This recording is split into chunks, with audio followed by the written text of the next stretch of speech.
Please give a warm welcome to Mr. Steve Schmidt.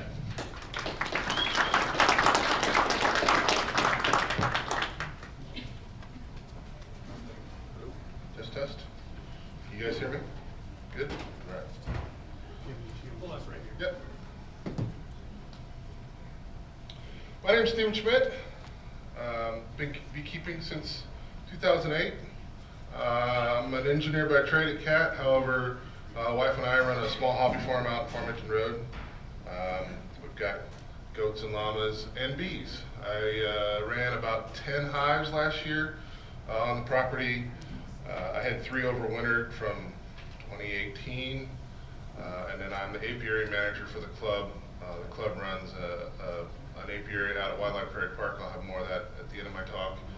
And out there I manage sort of like another 4 to 5 hives. Before I get too terribly in-depth on my presentation, who's a brand new beginner today, hasn't touched any bees, and we have any return second year or friend or family had bees? Okay, we got a few in the room, great. So I'm going to talk to you about the components of the hive, the wood and ware. I'm going to start with a brief introduction on beekeeping in general. Back in the olden days, they used to keep bees in skips. These were woven out of grass or straw. The bees were placed inside.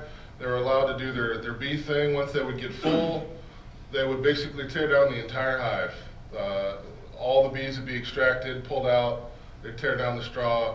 They extract the wax for candles and the honey as a food source.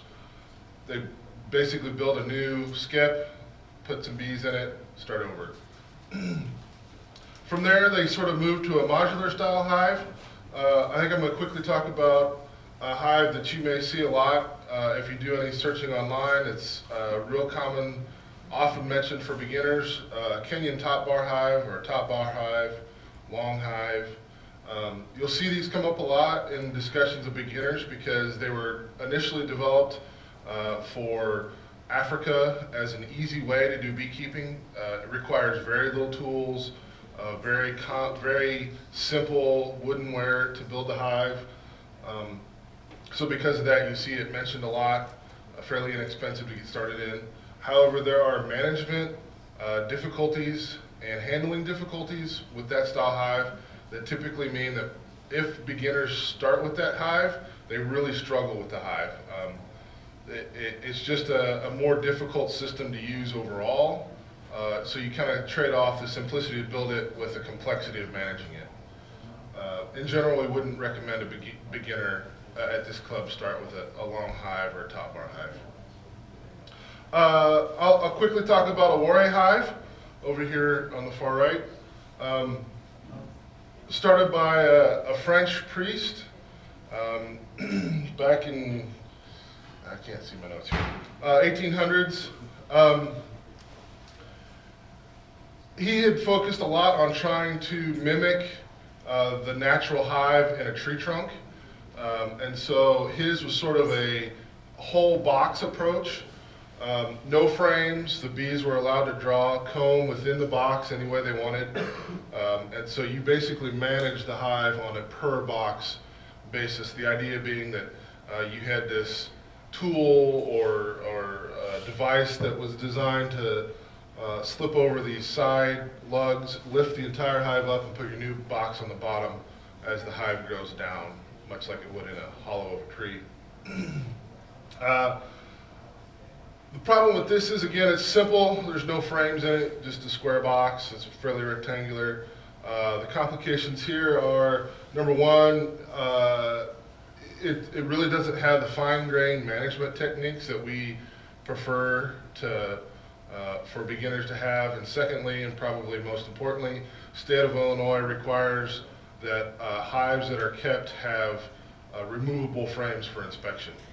So if you're going to want to keep a Ware hive, you'd have to put frames in it. And if you're going to put frames in it, you might as well just go ahead and run Langstroth hives, because at that point you're basically running a Langstroth hive anyway, and why have equipment that's all different than all of your friends and neighbors are going to So that leads me up to the Langstroth hive. This is the hive that everybody knows when they see a beehive. He was a Pennsylvania priest, 1800s. In 1851, he made probably the most important discovery for beekeeping that still carries on today, and that's the discovery of bee space. And basically from that discovery, he built what is now what we all term as the Langstroth hive, which I'll talk about more in depth now. So this is the hive that we all use in the club, that you will, if you go out to purchase, these are the components that you will be buying, and these are the parts that we're going to come to know fairly well. This is where I kind of transitioned to sort of a show and tell portion of my speech. So on this bee space thing, it ranges from 1/4 to 3/8, smaller than 1/4 of an inch, and the bees are going to seal up that gap with a propolis, which is a natural substance that they make from tree saps and tars and things. It's real sticky. It was frequently referred to as the first chewing gum. In the summer, it's sticky. It sticks everything together. Your hive tool. This is why they call it a hive tool, is because you need the little pry bar to basically pry everything apart because of the propolis. The winter it gets hard and crunchy. It is a marketable product if you want to choose to harvest propolis in the fall. It is a product that it's edible, so there is a small market for people who want to add propolis to their diet for various reasons. Above 3/8 of an inch, the gap is too large, and they'll start drawing additional comb there. So usually about a 1/2 inch gap or more, you'll start to see another strand of wax being drawn there, and that basically causes problems because of the frame management style. Starting at the bottom, we've got our stand. Some kits will come with a stand. Most kits just come with the bottom board. You don't have to have the stand. You can put your bottom board on whatever you want to keep your hive on. The simplest thing is like two cinder blocks out in the yard. You want them up off the ground about 1 foot or so. This prevents skunks and raccoons and things. When they want to get into the hive, they have to put their front feet up onto the hive. That'll expose their underbelly and give the bees a chance to sting them and drive them off. So typically we recommend that the hives be about 1 foot, 1.5 feet off the ground. There's an entrance reducer. This is used to block off the entrance at the bottom of the hive. Is there one over here? There's not.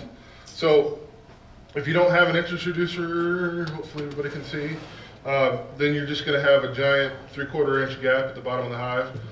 During the summer, when the hive is the busiest and most active, you'll remove the entrance reducer entirely, and you'll have the entire gap because there'll be a constant flow of bees coming and going out of the hive.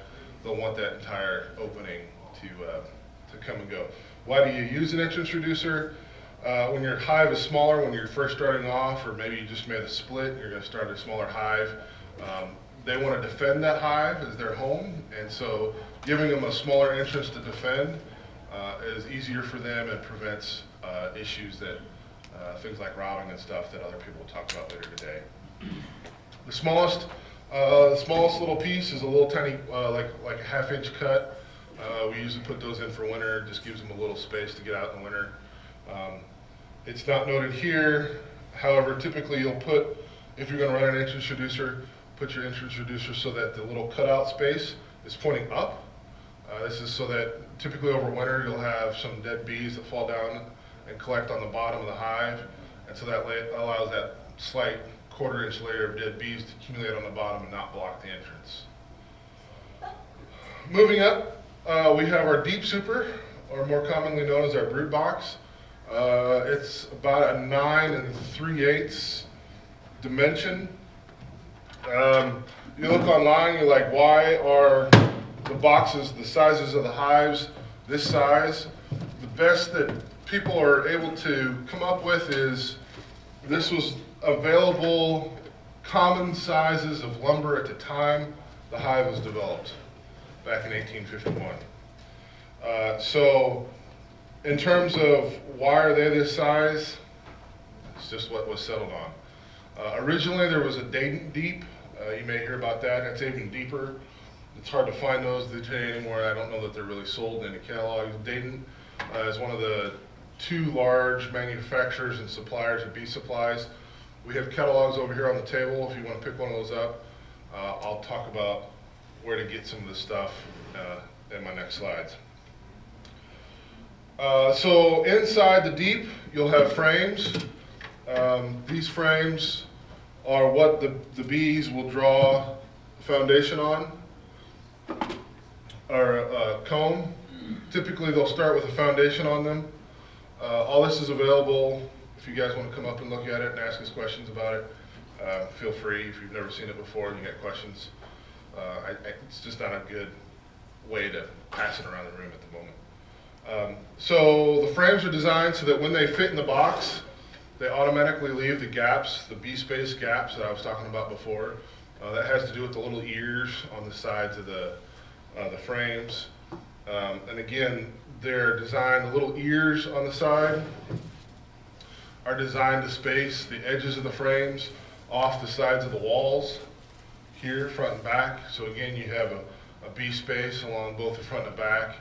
Basically, there's another gap. There's a slight gap at the top.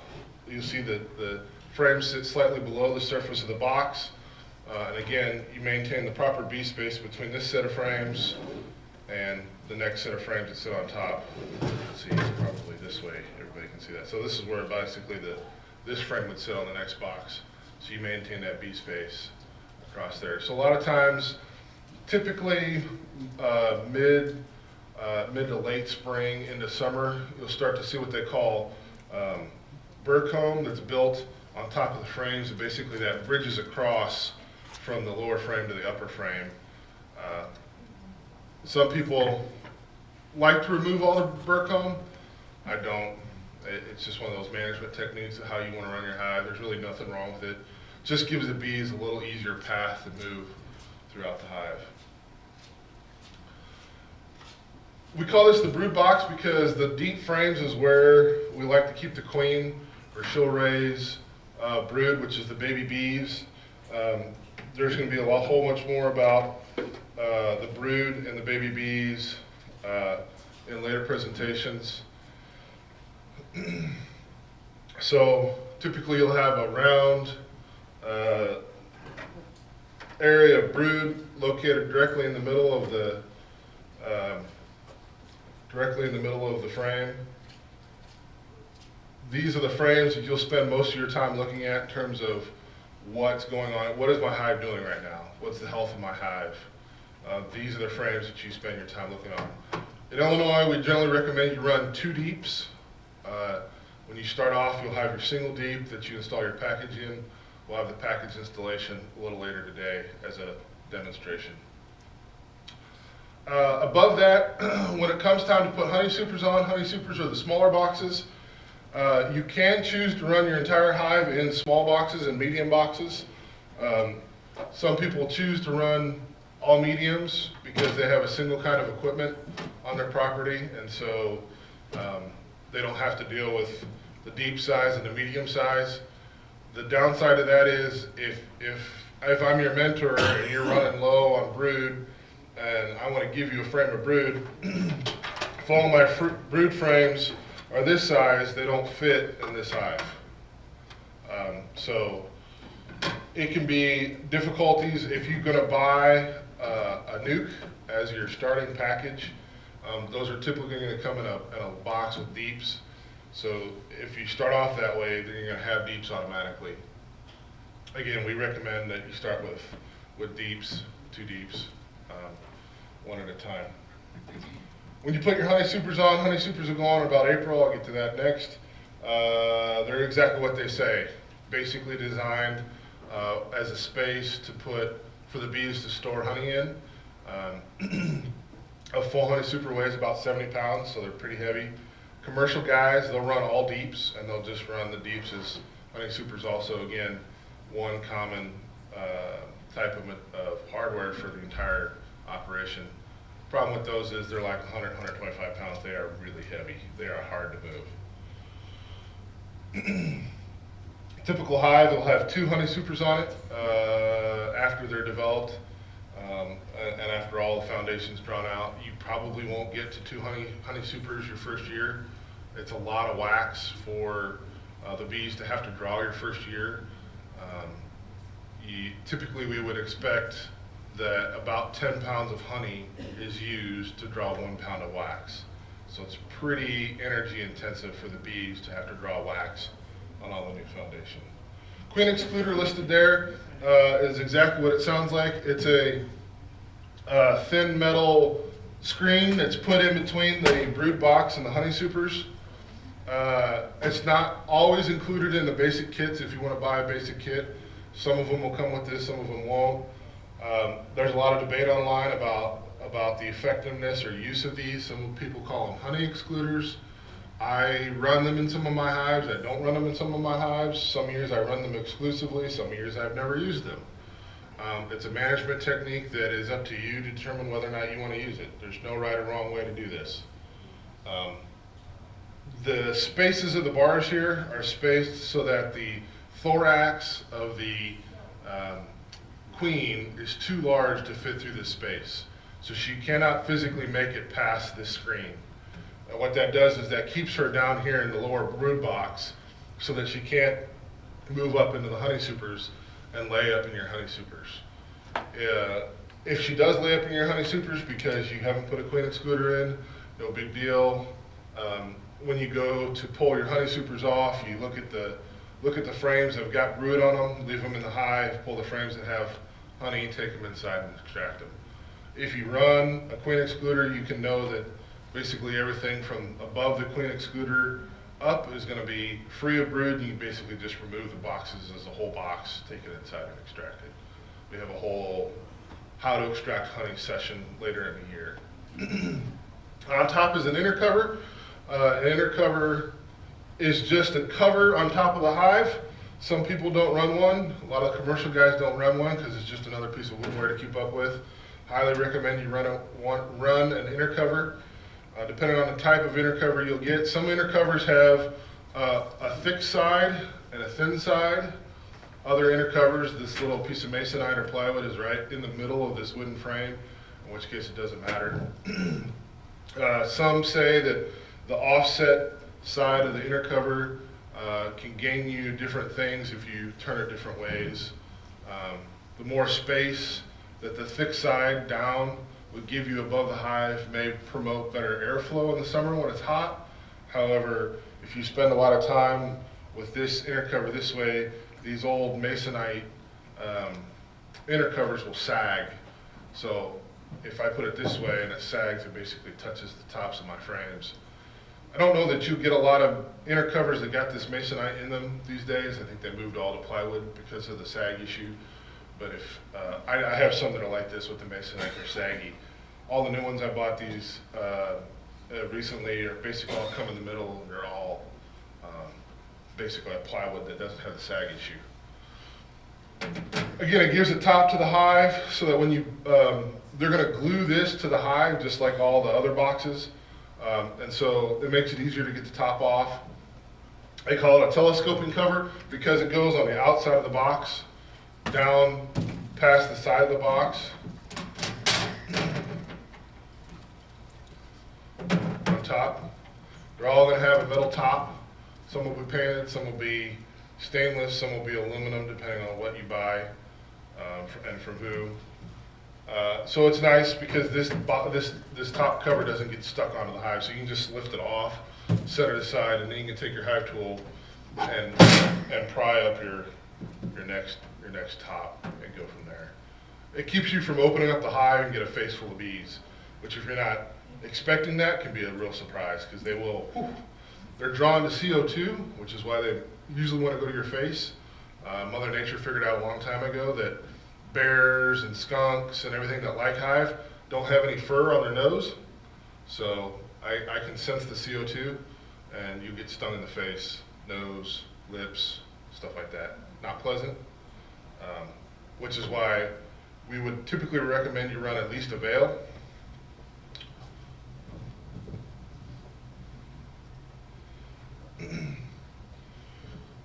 Seen here as a full suit or a full jacket, there's several different kinds of PPE, personal protective gear you could wear. Some kits would come with a full jacket as seen here. Some beginner kits will come with just a veil, which is just a top hat. For my first couple of years, I just ran with a veil because back when I got started in 2008, a jacket was like 300 bucks. Now a jacket off of Amazon's like 60 bucks. So it's not nearly the investment it was back in the day. China has done some good things for us for beekeeping. The veils are easy because they're not hot. So even in the summer, I'll run short sleeves and just a veil. Rarely am I in my hives without a veil because I just don't like getting stung in the face, even doing it after 12 years. Gloves again are a topic of how you want to do it. A lot of beginners want the big, thick, chunky gloves because that's what comes in a lot of the kits. If you want to wear those, that's fine. However, you'll find if you come out to the apiary on the Saturdays when I'm working hives, you'll never see me using chunky gloves. I feel it interferes with my ability to feel the frames. I've squished a lot more girls than with the large, thick, chunky gloves than I have with, I moved to almost exclusively using blue nitrile gloves. The black mechanic nitrile gloves that are easy to find, typically wouldn't recommend because the black attracts the bees.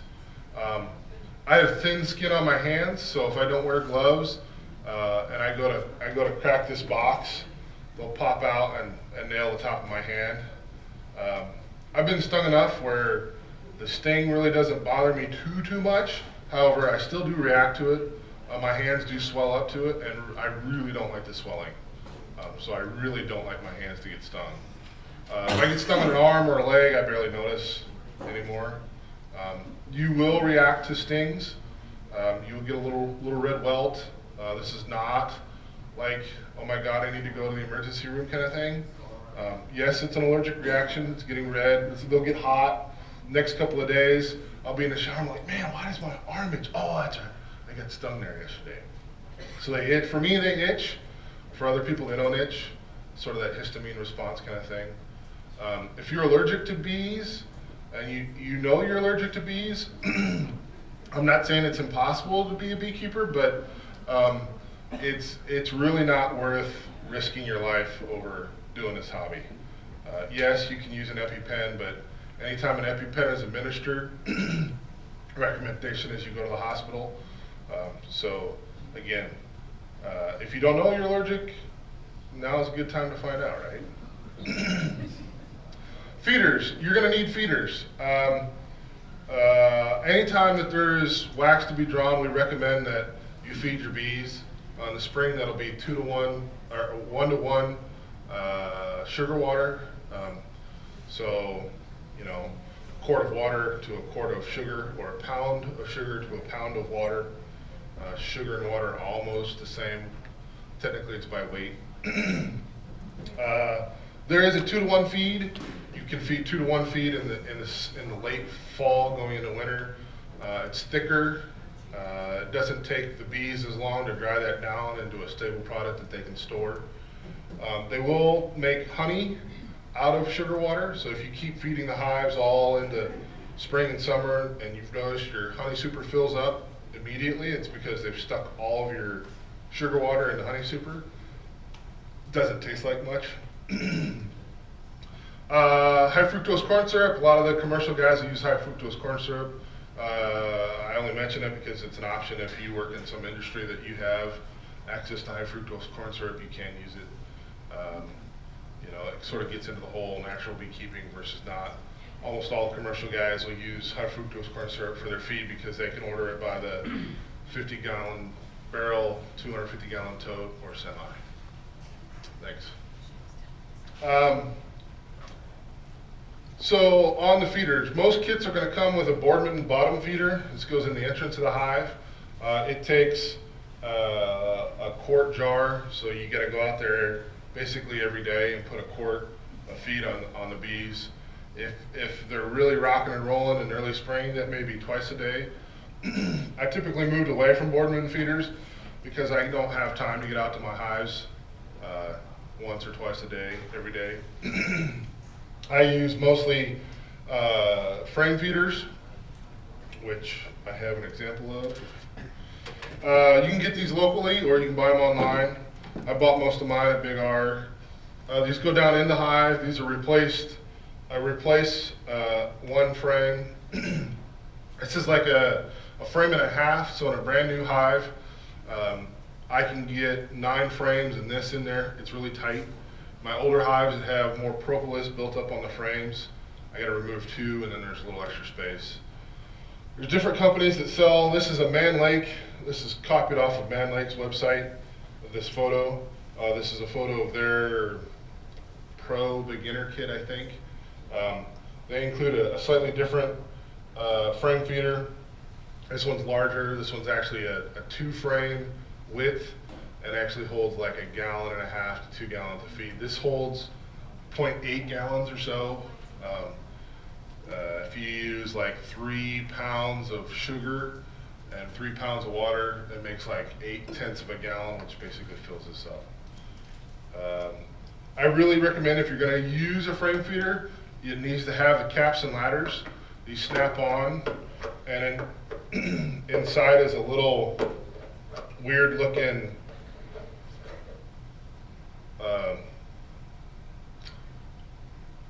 mesh. They call it a ladder. And what this does is the bees, the only access they have to the feed is through the top. So the bees will crawl up in here and then down the top. They have all the mesh to grab onto, and they don't drown in the feeder. If you don't run a cap and ladder system, you get a lot of bees that drown in this feeder. You typically don't get that with a Boardman feeder because they can't access the feed directly. This is a little top to a mason jar that's got little holes punched in it, and they come in through the front and access the little drips of feed. Second type I have up there is a top feeder. This is a big boy. If you're not going to get out to your hives often, we run these out Wildlife Prairie because I'm only out there, you know, like once every 2 weeks or something. So you can fit like 2 gallons of feed in this. Again, they come up through the back underneath the hive. So this is the inside of the hive. Come up through the center. The center's open to underneath the screened area here. So they are stuck inside the screen. So the feed fills up the inside here and flows through the screen, and they can get to the feed. But again, they can't get out here and drown in the lake. You get them fully assembled like this. You can get just the plastic trays and build your own frame. Either way, the plastic trays alone are a little cheaper because you can have to supply your own woodenware. Where to buy your equipment. I mentioned before we have some catalogs over there. The major suppliers these days are Man Lake and Dayton. Man Lake's up in Minnesota. Dayton has a number of locations throughout the country. They started here in Illinois. Their main location is Hamilton, Illinois, just north of Quincy. Up until about 2 years ago, they didn't offer free shipping over $100, so I drove to Hamilton to pick up a lot of the equipment I bought from Dayton once a year because I just didn't want to pay like $200 worth of shipping for bulky material. Now they offer free shipping on $100, which is pretty easy to get on a bee order. Man Lake is sort of, they bought several smaller supply companies last year, 2 years ago. I believe Kelly was a major bee supplier for a bunch of years down in Kentucky. I believe they own Kelly now. Like I said, this is one of their kits. Has everything you need. Your bee brush, which is an item used when you go to take honey. You can use that to brush bees off of frames. Your hive tool. This is some smoker fuel, a feeder, your double deep painted smoker, beginning beekeeper, your coat and gloves. On ordering equipment, there are local sources. So if you catch a swarm, which we're going to encourage you guys as new beginners to reach out to your friends and families and neighbors and church members and say, hey, I'm a new beekeeper. If you hear of anybody who's got swarms, let me know. This is a great way to get bees. As part of Mother Nature's, we're going to make more bees. Once the hive gets too full of bees, it decides it's going to swarm. We're going to talk about it extensively later in the day. But for now, you'll find these clusters of bees out in the wild. You can go and collect them in a box and bring them home. They're basically a new hive for you, a new box of bees. You can put out swarm traps. This is where I'm also going to talk about a 5-frame nuke. I recommend that every beekeeper have a 5-frame nuke. More than one is probably also a good thing. One of the common plans for 5-frame nukes are plywood. Take a single sheet of 1/2-inch plywood and you'll get 4 nukes out of it. So depending on the plywood you choose to buy, it could be as cheap as $7 or $20 or $30 if you want the nice stuff. You get somebody to cut it up, or if you got woodworking tools, you can build your own 5-frame nukes. You get 4 of them on a sheet, split it with a friend. I usually put on a wooden-ware, hands-on episode at my house. We've built these in the past there. It has only 5 frames instead of 10. These are portable. You can keep them in the back of your car for catching swarms. You get a swarm call, pull the box out, shake them into the box, take them back home. They're also good for moving equipment around the yard. If I want to make a split, I want to move some frames from one hive to another. We do recommend that most beginners start with 2 hives. Gives you more probability of success. So in case something's going wrong with one, you got another hive you can rob resources off of.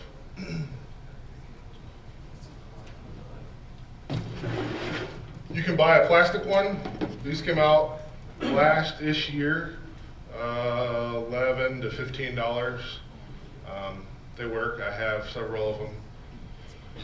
You can strap them to a tree. Technically there's a swarm size box that's a little larger than a 5-frame nuke. I use my 5-frame nukes as swarm captures to stick them in a tree. You'll usually find swarms between May and July.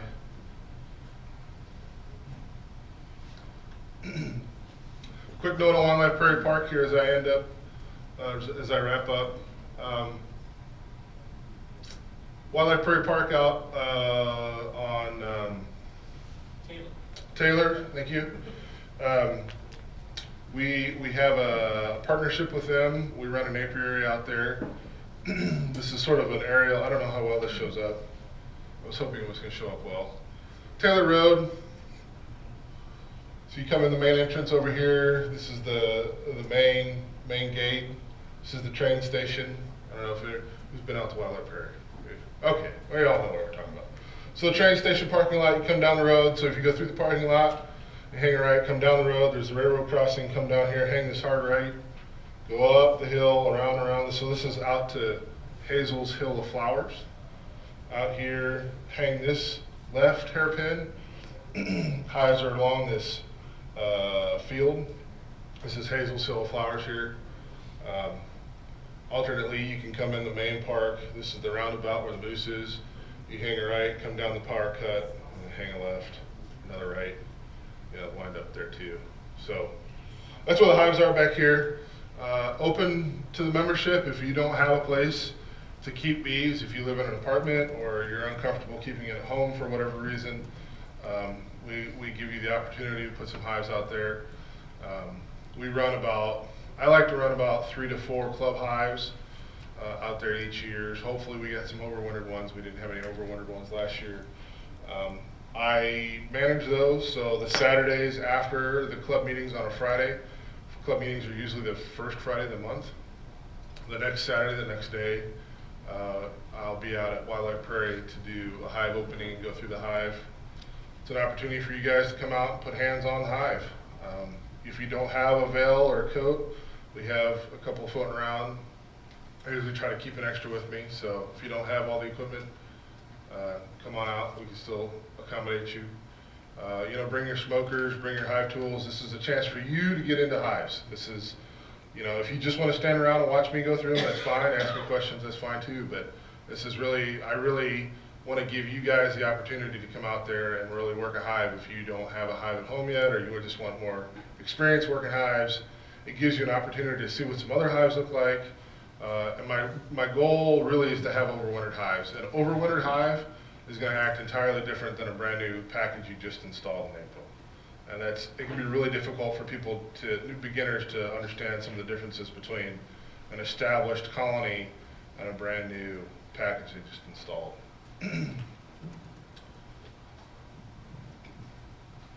Don't know that I have any other slides prepared, so this is a chance for you guys to get to ask me some questions.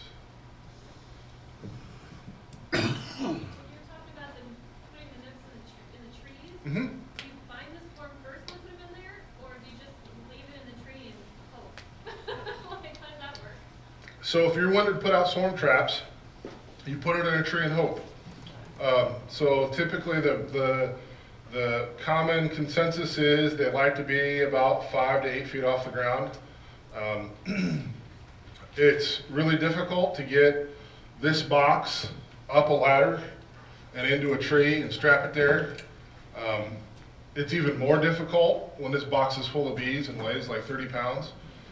So someplace you don't have to be on a ladder, but still can get to, like, you know, if you can back a pickup truck and stand in the back of the pickup truck, or something that doesn't require an extension ladder or step ladder on top of a 6-foot fence or something like that is really a good opportunity. You screw them directly to a post or something like that. If you're going to catch a swarm, if a swarm has congregated on the side of a vehicle or something, you know, you can just walk up with your box. Swarms are fairly docile because they don't have a home to protect, so you can kind of do things with a swarm you wouldn't normally do with a colony. So you can brush them into your box you're going to take them home with, or if you have some old dark comb, which you guys won't have as beginners, but maybe you're working with a mentor and you're like, hey, I want to put out some, can I have a couple old dark frames for swarms? I'm sure they'll be more than welcome to give you a couple old dark frames. They're drawn, there's a smell to the old dark frames that can really draw a swarm in. So you can literally put one on the ground next to where the swarm is and I'll march to it. So there's plenty of videos on YouTube. I have videos on I have a YouTube website. I have some beekeeping videos there. I'll talk more about it later when we do the package install. I have a package install video there. It's a great resource. Seeing for the what's the very thing right below the telescoping cover? What's that called? The inner cover? The inner cover. I've seen online some people using like cloth or something like that. There are, you know, you can use screen, you can use cloth. Again, it's just something to sort of give the bees a suggestion of the top of a hive. Again, so they'll stick whatever that is, they'll stick that to the hive. It just allows you to get the actual telescoping cover or the top of your hive. If you're, for whatever reason, maybe you got some commercial equipment and they're running what they call migratory hives. Migratory tops don't actually clip over the sides on 2 sides because they stack hives physically up next to each other on a pallet so that they can put them on a truck and move them. So you look online, some of the commercial guys that have videos, their external covers won't look the same. Maybe they just look like a piece of plywood. You know, that's fine too. You know, you don't have to buy everything brand new. Go ahead.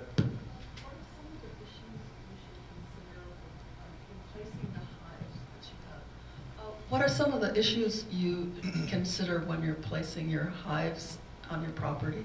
Sure, good question. I'll quickly address it, but they're going to talk about it more later today. Real quickly, they like to be in the sun, despite what you might think. Hives that are in the sun will typically have less management issues than hives that are in the shade. If you have an area that gets morning sun and afternoon shade, that's really ideal. I have hives that get morning sun and hives that are shaded in the morning, and you can really tell the hives that get the morning sun, the sun gets the box warmed up quicker, they get going. So in the cool spring, when you got 50-degree mornings, they really don't want to fly when it's 50 degrees out, but the sun will get there and warm up the hive, get the internal hive temp up, and they'll really get up and going quicker and get out there on the flowers and get moving. It's always nice to see the bees flying, because when they're flying, they're working, right? So in the sun, morning sun, afternoon shade, so you give them a little relief in the hot 90-degree summers. That's great. If you don't have that option, you got to put them in the trees. There are people that run them in the woods. Just know that there's going to probably be a few more management issues there, pests and things like that. But it's not the end of the world. It's doable too. Do hives have to be painted white, or do hives have to be painted white? You can paint them whatever color you want. It's a great activity to get your kids involved with. You know, if you want to put fun little decorations on the side of your hive. This one was decorated by some kids. You know, so technically bees don't really see white like we see white. They see their blue tones really show up as more stand out-ish to them. So I happen to have my hives painted with various shades of blue paint, not because if you have a ton of hives in a row, a lot of commercial guys will actually paint patterns on the front of their hives, so they just don't all have a bunch of white rectangles set next to each other. There is a phenomenon called drift, where if you have a bunch of hives in a row, the hives on the end will typically get more foragers returning to them, because the bees that are flying back in, they're like, man, I'm tired. I'm just taking whoever's closest. So if you have a bunch in a row, as a management technique, you can actually take advantage of that. If you have a weaker hive in the middle, move it over to the end, and actually take advantage of those extra flyers that'll be coming back as the drift to boost the population there. So again, with the hive, right, as a beekeeper, our job is to try to give them, the bees, the best advantage they have to succeed. And that means being active with your hive, right? So if you notice an issue, move those frames around. That's why Langstroth designed a per frame management hive. Pull those frames out, move them around. Move the brood, right? Move some resources over. Honey, pollen. If you want to move the hive to a physical location to where that strong hive was, if you move a hive, the rule was 3 feet or 3 miles. That was, if you read online, that's what you always hear, right? Less than 3 feet, they'll kind of figure out where it went. But I tell you what, I've moved mine 3 feet, move it 3 feet back, and there's a cloud of bees trying to figure out where that hive went. They'll eventually figure out that it moved 3 feet. But again, that's something you can use to your advantage. You got a weak hive, physically swap locations with that strong hive. Those foragers will come back and move to that weak hive and boost that population for you. So it's something you can think of. So yes, there's one over there that's green and brown. I paint mine with a lot of the exterior latex. Don't paint the inside, just paint the outside. So you go to Home Depot, any of your big box stores that have the return paint, the mix match colors. I don't care what color it is. The bees don't care. I just need something to protect the woodenware. You can put stain on the outsides. You can put deck stain, or you know, some of the commercial guys will dip their whole hives in wax. You won't have that much wax to do that.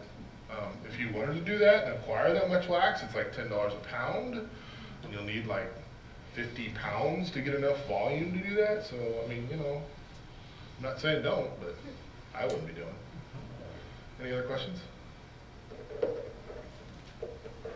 Go ahead. do you ever have like problems with brands as far as the frames from one company fitting in? Absolutely not. They're all made to the Langstroth standard. So his question is, if you buy equipment from various manufacturers, basically, is it going to fit together? So obviously you can put mediums into deeps. So if for whatever reason you wind up with some mediums and all you got is deeps, you can put your medium frames in the deeps. You're going to have a gap at the bottom. They'll actually they'll actually put wax on the bottom of the frame. Luke, did you? You did. I didn't include the slide. One of my other presentations, I had a photo of what a medium looks like if you put it in a deep. You stack 2 mediums together and put a deep in there. Again, you'll have a space at the bottom, so you can mix and match. But if you buy, you know, the stuff from the 50s, if you find some frames and stuff, some woodenware, some boxes, it'll still fit with the equipment today. A quick note on used equipment. Used equipment is sort of a touchy subject. For the most part, a lot of beekeepers will not recommend you use used equipment. There's concerns about moving diseases from one hive to the next. In fact, I keep an entire different set of tools for wildlife prairie than my own house, and that's to prevent me carrying diseases from the house out to wildlife prairie and back, vice versa. Typically, if one apiary location is going to have a bug, they're all going to have it at that location, just the way that the bees interact with each other out in the world. But it is, if you have different physical locations where you have to like drive to it, or even walk to the other end of your property, that's probably enough separation that you may consider trying to sterilize tools or having different set of tools between. Again, some people may actually sterilize their hive tool between each hive if you want to. I'm not saying you can't. There's just very few people that I know that do it.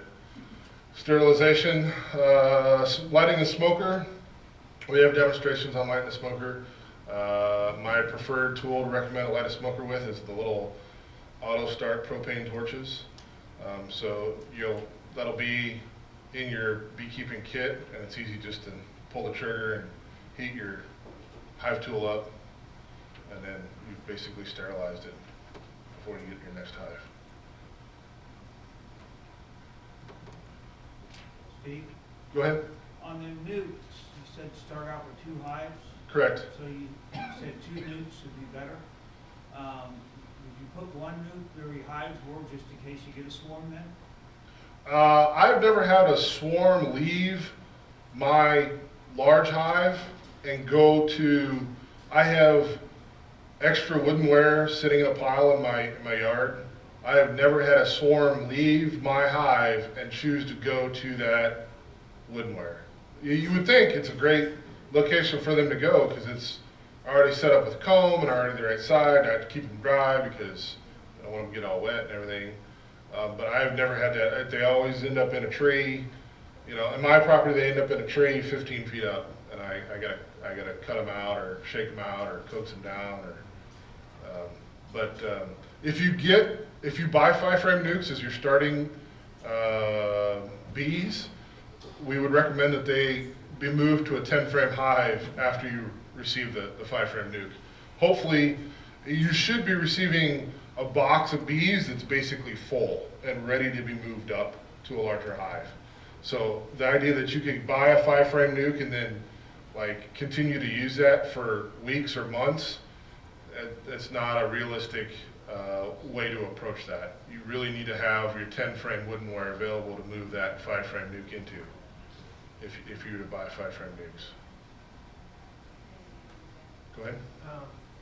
For the frames, I've seen the ones that kind of have like the imprinted honeycomb and then some like wires. I meant to quickly talk about the foundation. I believe that's where you're going with your question. He's asking about the foundations. There's a number of different kind of foundations. There's an all-natural wax. This is stuff I have. This is made out of melted beeswax and embossed with a pattern. This happens to be small cell foundation. The spacing of the hexagons is just slightly smaller than the black plastic. You can get this black in you can get this kind of foundation in a black, and you can also get it in a sort of an off yellow color. Technically it comes in white, but do not buy the white, you cannot see it. Why do you buy the black? When you're looking at a frame, this is a frame. If you choose to buy unassembled woodenware and put it all together yourself, I encourage you to do that. You'll save some money. It's a great little project for around the garage. Get the kids involved. I like to stick, if you're going to do that, I like to stick a brad in these sides here. I use a nail gun, go down to Harbor Freight, buy a $60 nail gun. It's just the way to do it. You can do it all by hand, sure, but for like what the nail guns cost these days, just tack. I use glue on all mine. If you don't use glue and you don't tack the sides, it'll pull the frames up. These will all be stuck down in the hive. You'll stick your hive tool underneath this to pop this frame up. You'll pop the top off, or you can pull the bottom part off because it's stuck down to the bottom frame. So if you're going to use a wired foundation, so the natural wax, these are my frames, needs wires. So you got to run the wires through. There's holes in the ends of the frames, so you got to run wires through there, and then you got to crimp the plastic foundation, the wax foundation to the wires. It's just sort of a time-consuming process. It takes me an hour. Like if I am really motivated and keep my nose to the grindstone out in the garage, I can build from scratch 10 frames and put wax in them in an hour. And that's only 10. And there's 10 per box. And there are a lot of years where I need like 20 or 30 extra. And I tell you what, it is just, you're out there and trying to jam to the tunes, and I just can't, oftentimes can't keep into it. Plastic, I'm done. So that's why a lot of people use plastic today. Snap it in, you're done. You got to build the frame still. You can buy them assembled. This happened to be an assembled frame that I bought. A note on the wax. Back when this plastic foundation came out, it didn't have the wax covering that it has today. They were really thin. The bees didn't want to draw real well on this. They figured out that there was a lot of complaints about that my bees aren't drawn on this plastic foundation. So almost all of the manufacturers these days will include a double dipped or even a triple dipped wax on this plastic, so they draw it really well today. So the concerns about, if you read online, concerns about drawing on plastic, it's really not an issue today like it was 3 or 5 years ago when this stuff was, like when I first started, this stuff didn't exist. So this is sort of a new thing for beekeeping for the black plastic. Wires versus not wires. If you look in the catalog, there's like a whole sheet of different kind of foundations you can buy. If you're going to be assembling your own frames and you want wired natural wax foundation, you'll see it labeled wires with hangers. You'll want that, and it's going to look like this. The wires run vertically like this. You cannot put an actual wax foundation in a frame like this and run it through this extractor. It'll blow out, which is why the wires are there, to help stabilize it. The deep frames, you also run them vertically. That helps stabilize this wax, so when it's running in this radial extractor to extract the honey, you don't just blow all this wax out. Plastic has enough rigidity to it that you don't have to wire it. Again, that's another reason why a lot of people use plastic. This is the yellow stuff, by the way. And that runs fine in an extractor. So. Hey, it's nice to be here. It's always nice to talk about bees anytime. And I put together a couple PowerPoints, one about bee anatomy and one about the life cycle of bees. And I did it for a group of kids, actually, a science class. And so, but I talk to adults a whole lot different than I talk to kids. So it's the same material, but there's, just a little different presentation. Luke Harvey over there had rolled a couple of his queens. And by rolling, we mean when you're pulling those frames out and they're tight. Yes, I've got Langstroth, so I've got 10 frames. But I'm really considering going to a 9 frame where it's a little bit bigger bee space.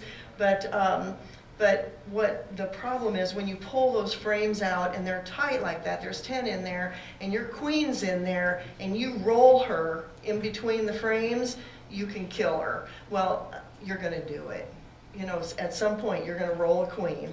And so anyway, he has a couple of queens in here. I wanted to pass this around. I knew I would forget if I didn't do it first. But those I did on purpose, though. Those are actually. You did those on purpose? Yeah, those are ones that were. One of them wasn't a laying queen, and the other one was a aggressive queen. So those are ones I killed on so purpose. those and there are some times when you do have to get rid of a queen. You're going to have to squish her, and And so one, as he said, one time one was aggressive and the other one, she just quit laying. So you've got to get rid of her. And so anyway, but you will roll queens too. Honeybee anatomy, I think the more I read about bees, the more I study bees, and I know like this much compared to what some people know.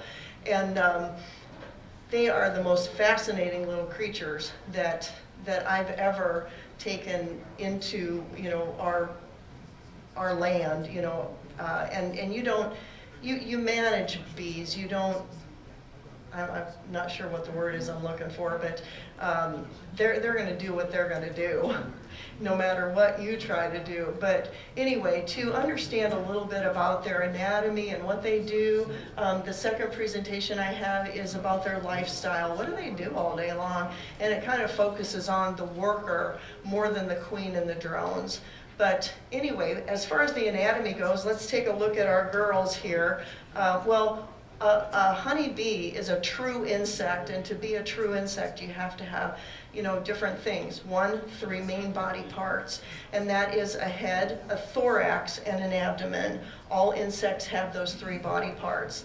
An exoskeleton, which I'll come back to in a second. A pair of antennae, 3 pairs of legs, and 2 pairs of wings. It's a little bit hard to see, but there's a forewing right here, and then there's a smaller hind wing right here. And so they have 2 pairs of wings. And interestingly, when you keep bees, you start looking at your flowers a little bit. What is that on my flower? And lots of times, you're not going to believe this, it's a fly, it's not a bee, but it looks like a bee. So if you want to know, the giveaway here is if it's a fly, it only has 1 pair of wings, but a bee will have 2. Okay, like all insects, honeybee skeleton is on the outside of its body, which you don't see because of all the hair, but that is an exoskeleton. And I love this picture when I found it, because when you talk to little kids and you say, what's a pollen basket? You know, they've heard about this pollen basket, and I said, really, it's not a basket hanging on the back of their legs. You know, it's just, well, how do they get that? How do they get that pollen to stick? Well, if it's sticky pollen, for example, you know, it'll stick a little bit better. But look at those hairs. Look how many branches there are in those fine hairs. No wonder they can pack that pollen in there and have it stick like this on the back of their leg because of all that branching. They feel with the hairs, and the pollen, of course, sticks to these hairs, and so it helps them gather that pollen. And you might even see a bee that has a lot of pollen on it, and it'll be kind of grooming itself and getting that pollen off and packing it back on the back of its legs. They have 5 eyes, which is kind of interesting. These two right, there's one here and one here. Those are called compound eyes, and they can see in all directions all at one time. Those are the bigger eyes that you're going to see when you look at your bees. The 3 simple eyes are positioned, if these are the compound eyes, the 3 simple eyes are right here on the top in between those compound eyes, and those you're not going to see very easily. But with those 3 simple eyes, those 3 eyes can see, they are very, very sensitive to ultraviolet light. And so even on the cloudiest days, and you have no idea where that sun is, they know exactly where that sun is, because those 3 simple eyes are very sensitive to that ultraviolet light, and they can fly. They need that because they need to know where the sun is, because that's how they navigate. Okay, the proboscis is the tongue, and what I always thought was that this like straw apparatus came out and they just literally, you know, sucked up nectar. Well, that's until I caught a honeybee that was on our porch rail, and you're going to see a little 15-second video of it here it was October 24th of 18, so you know we're way down in the year. It happened to be a nice sunny day, the bees had been out flying, but we're talking, it's gotten windy now, and it's about 4:30 in the afternoon. So October 24th, about 4:30 in the afternoon, she should be back home. She should be going back home. And what she's doing is she's on our porch rail and she's just sitting. I mean, she's been there for a while. I've been watching her. And I thought, this girl's in trouble. And I don't know okay, honey, which one do you belong to? You know, I could take her to her hive. However, what I did with one other bee, and I did it with this bee as well, is I went in the house and I got some honey on my finger and I just smeared it on the porch rail right in front of her. And immediately she went to that honey and she started lapping up that honey, and I grabbed my phone and I started filming her and I took pictures, lots of pictures. She didn't care what I could have petted her, and she didn't care what I did. And so I got some pretty good close-ups of this tongue. And there is an apparatus that kind of comes out that appears to be a little stiffer, but down through that almost straw-like thing, you're going to see her tongue coming out. And it's not just a straight like little rope thing. What it is, you're going to see it come out, go into the honey, and the ends of it are going to go like this, and then just kind of grab that honey and take it back up. Comes down like this. It is fascinating, but I would have never gotten that shot if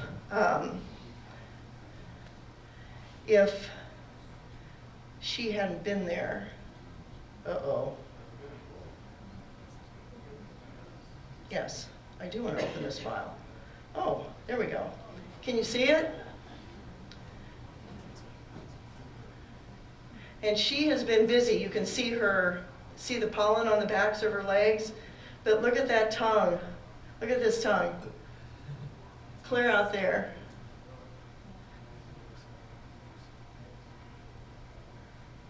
And there were little fine hairs there, and she's just snatching up that honey and drinking that. I don't know if that just automatically started over. Oh yeah, it did. Okay, anyway, I thought that was pretty cool, you know, to be able to see that tongue, and to see her like that. But anyway, her proboscis is a long tongue that helps her suck that nectar into her mouth. The antenna is used for touching and smelling, which surprised me to know it, and to communicate, which didn't surprise me. Measure distance when they fly, and help the bee know what is up and down. Her mouth parts are used for feeding larvae, collecting that pollen, handling the wax when she's building. When one of her jobs is to be that master builder, she's going to use her mouth parts and carrying things. And her hypopharyngeal gland, I had to practice that. But hypopharyngeal gland it secretes a protein substance that is used in the making of royal jelly, which they feed to all larvae for the first 3 days, and to the queen her entire larval stage. And I'll talk about that maybe. If I forget, there's a really cool thing about it. Just ask me about the royal jelly and how long they feed it. The thorax is this middle part of an insect, and the legs and the wings. If you ever want to know where the thorax is, see where the legs and the wings are attached. That's the thorax, always. The wings, like I said, there are 2 pairs, a forewing and a hind wing. And what's interesting is when they fly, those wings attach and they act as one wing. And then when they're at rest, they detach. And I thought that was pretty interesting. There are 6 pairs, there are 6 legs, 3 pairs, and they're segmented, so there's a lot of flexibility for her. And taste receptors on the tips of each leg. Her front pair, you're going to see her cleaning herself with them, and the middle pair and hind pair, you know, for stability and packing that pollen in. The spiracles, I don't know if you can see it in here. Now granted, this is her abdomen, but see those little tiny holes right there? You can't see them in the thorax because of all the hair, but there are tiny holes in the thorax and along the abdomen that are used for breathing. Okay, and the hind part, the abdomen, she has a honey stomach that is different than her digestive stomach. When she takes nectar in, she puts it in that honey stomach. And what's interesting about it is as she takes in the nectar, it will mix with some of the enzymes in her saliva. And that's really important for making the nectar when it becomes honey. Honey is this incredible antimicrobial, antibacterial, I mean, it's a list, and probably people over there could tell me, more about it, but it's this power food, and it's the enzymes in her mouth that help that become that power food. And I'll talk more about the nectar and those enzymes in a little bit. Her digestive organs are separate then, of course, from this honey stomach. Her reproductive organs are in the abdomen. Her wax glands, and these are, of course, the workers, and only the younger workers produce the wax. The older workers, which have become field bees by now, they don't so much, but it's the younger workers. There are 8 glands on the bottom of their abdomen, and this is where they secrete wax flakes. And then they use those wax flakes for building foundation, for capping honey, for capping brood cells.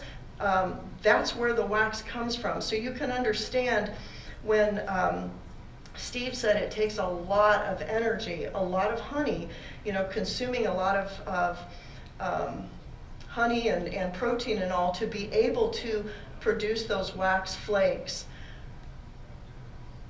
Scent glands, and we'll talk about pheromones in the next slide, but the scent glands are located in the abdomen as well. And of course our stinger. And interestingly enough, and I have to tell on myself here, when I was looking at this, I thought, I need to look up this picture. I don't think that's a honeybee. I think that's, I'm not quite sure. I've got to look. But her markings are different. And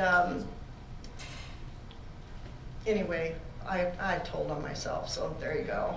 Not everything is as it should be, I think. But anyway, I've got to do some looking and some reading, because one of my goals is to learn what the bees are in my backyard, whether they're native bees. There are more native bees in my backyard than there are honeybees, and I have 5 hives. It's just that my bees are elsewhere. They're going where they want to, where the most nectar and the most resources for them are. And even though I've got a lot of stuff in my backyard, there's something they want more somewhere else. But the stinger, the drones don't have stingers, the males don't have stingers, but the females do. Okay, a superorganism. When I started reading about honeybees, and I realized a superorganism, and a hive is a superorganism because it fits all 3 categories here. Not really categories, but I can't think of the word I really want. But it's made up of many individuals who have specific jobs, and they perform all of their tasks for the sake of the hive, not for the sake of them individually, for the sake of the hive. And the third component is, without the hive all by themselves, they would not live long. So that's the definition of a superorganism. That's definitely a hive. And a honeybee hive is a superorganism. And how do they communicate? They communicate with pheromones, and they communicate with dancing, which you've probably heard about. Pheromones are chemical scents that trigger certain behaviors. This little worker right here, because she's practically standing on her nose, and her abdomen is pointed clear up in the air, I believe that she is releasing locator pheromones. And I've seen this happen when we had one of our hives swarmed and landed in an oak tree on our property. And so we got it and put it into a box, put some brood in there with it, because they say that the swarms won't leave if there's brood in there to take care of. I mean, eventually they did leave, but what I saw was this. We captured that swarm, put it into a box with frames, and set it right in that same area, where the swarm was, because we knew that there were scout bees all over the place looking for a new home. And they hadn't come back yet to report to the swarm, to report to the group what they found. And in the meantime, we moved them. We moved that swarm from that tree down to the boxes. And so when I went to check on them later, the whole front entrance was lined up with bees in that exact position. And they were all releasing locator pheromones for those scout bees coming back and looking, where in the world are you? They're releasing that scent that says, here we are. And that was pretty interesting. The queen will release pheromones, and her pheromones get spread all through the hive. She walks around. When the workers come up and they're grooming her, her scent gets on them. They carry that all around. And so the hive is filled with the queen's scent. And that just simply tells the colony that, I'm here. I'm laying eggs. Everything's okay with us. Supposedly, her pheromones regulate the drone population, certainly attract potential mates, and it stimulates worker bee activity. It keeps them going. This is what we do. Our queen is busy, we are busy. So with comb building, brood rearing, foraging, food storage, etc.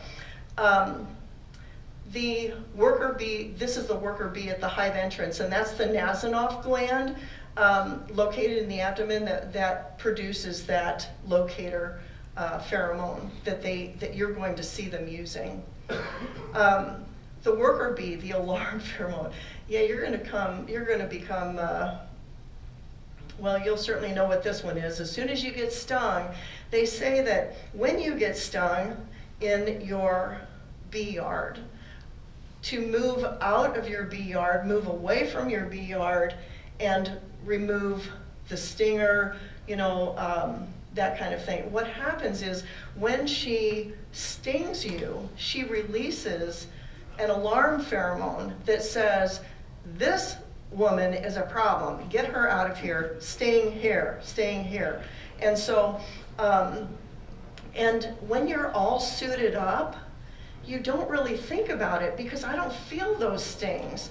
When I was a brand new beekeeper, I have no idea how it happened, but anyway, there was this little girl up in my, and I'm going, whoa, wait a minute, you don't belong in here with me, and so you run out and unzip and try to get her out of there, but it hasn't happened since. But anyway, with the alarm pheromone that is triggered when they sting you, I was out, well, it was last summer, and all 4 of our hives, we had 4 at the time, all 4 of our hives were queenless.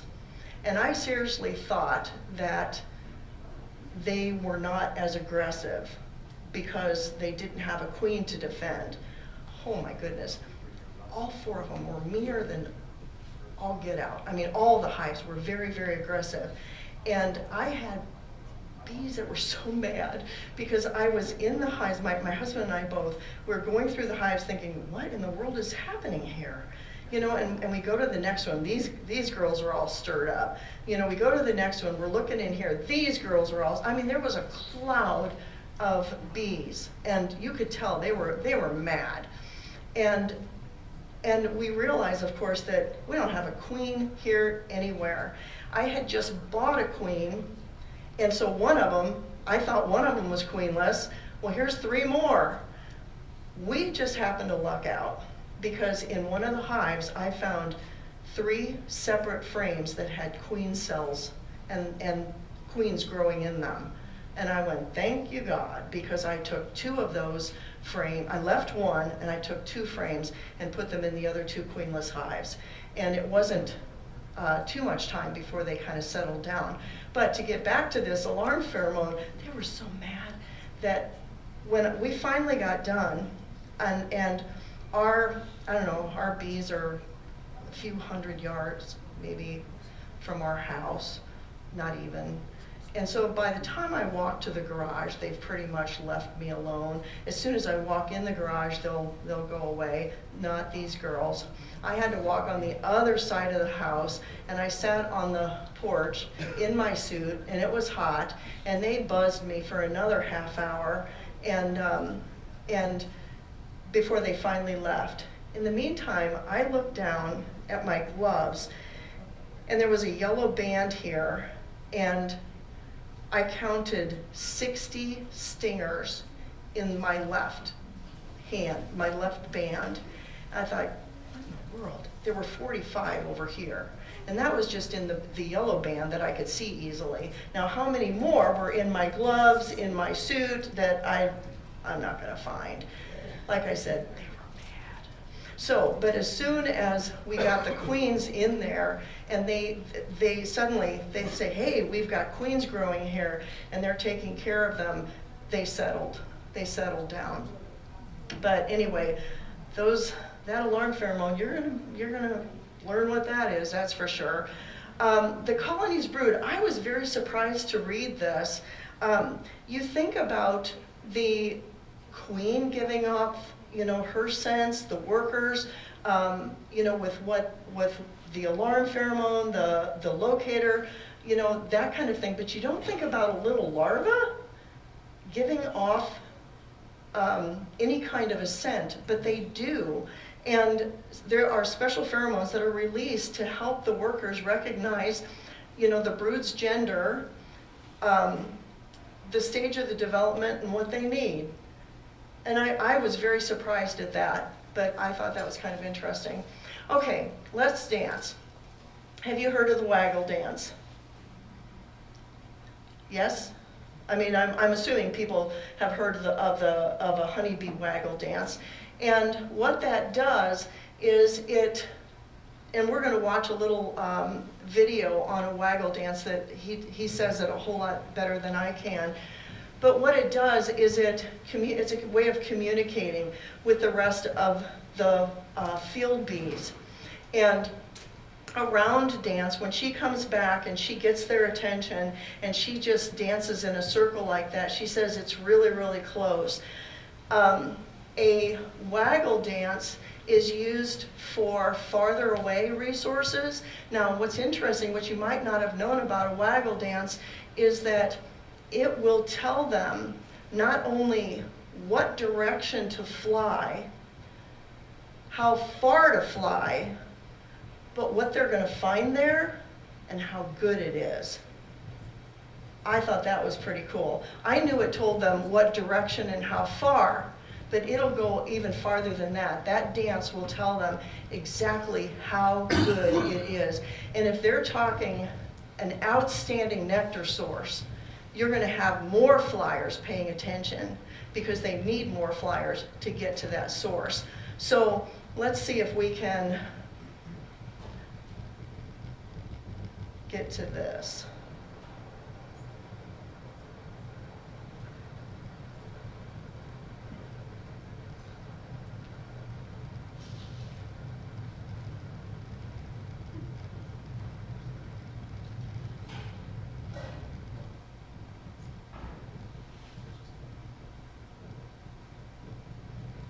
Do we have sound on this?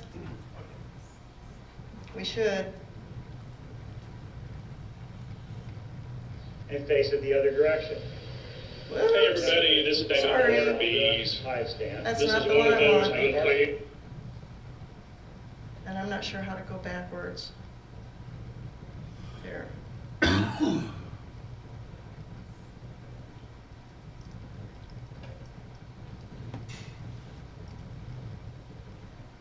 we go. To graft in from the cold temperatures at the bottom. It also There we go. Honeybee workers has are frames able of to send partially complex filled messages to one honeycomb, another. partially filled honeycomb, nectar. These do not like In the nectar wild, on the they bottom. sometimes Okay, nest how do I up shut off one but guy? mankind has persuaded them to live and store their honey in Now what these hives. do on a honey club, they bring the nectar The in colony's from heart wherever is they its can queen. find. Anybody She is just a know? little bigger than her subjects, Field bees and come mother in with their of nectar them all. load, they give it to a receiver bee, and they go get more. And the receiver bee comes and puts it in a cell. In spring, And where does she when put it? food stocks In are the closest cell low, she can the find. workers get busy So she can collecting go get nectar. another load. Then at the end of the load, in the evening or whatever, they move it up. They move it up to where it belongs. They move it up and out of the room. Oh, that's the one I don't want. That's it.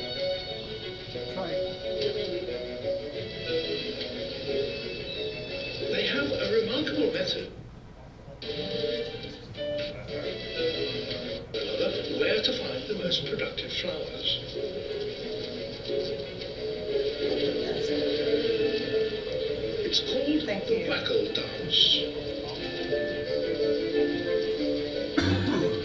This returning bee has just found a new source of nectar and is going to tell others in the hive about it.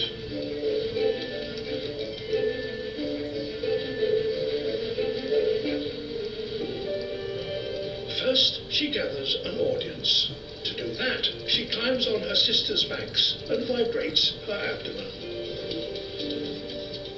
Now that she's got their attention, she begins her dance, using a code of movements that tell her fellow workers where her discovery lies.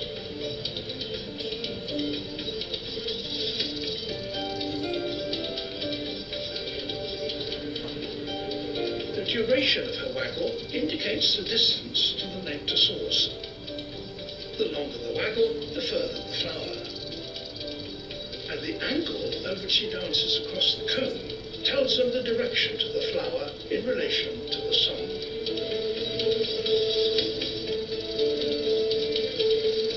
Her instructions are remarkably accurate and can pinpoint the location of a nectar source over 6 kilometers away. Some of her fellow workers set off immediately to find it. In one short season, the colony's workers will visit up to 500 million flowers and will make around 90 kilograms of honey. That is sufficient to sustain the whole colony through the coming winter when there is no nectar to be had. Pretty interesting as far as, okay, now.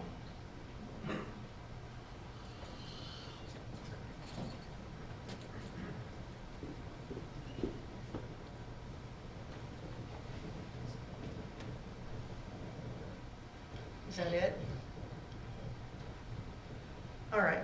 Anyway, that's the waggle dance, which is interesting. I don't know that I've ever seen one doing a waggle dance, but you're going to be fascinated when you look inside your hive and you see a bee emerging out of her cell the very first time, and you're going to stand there and just like cheering her on, come on, you can do it, you can do it. And to see her come out is really something. And to watch them do things, I've seen a honeybee chase a beetle.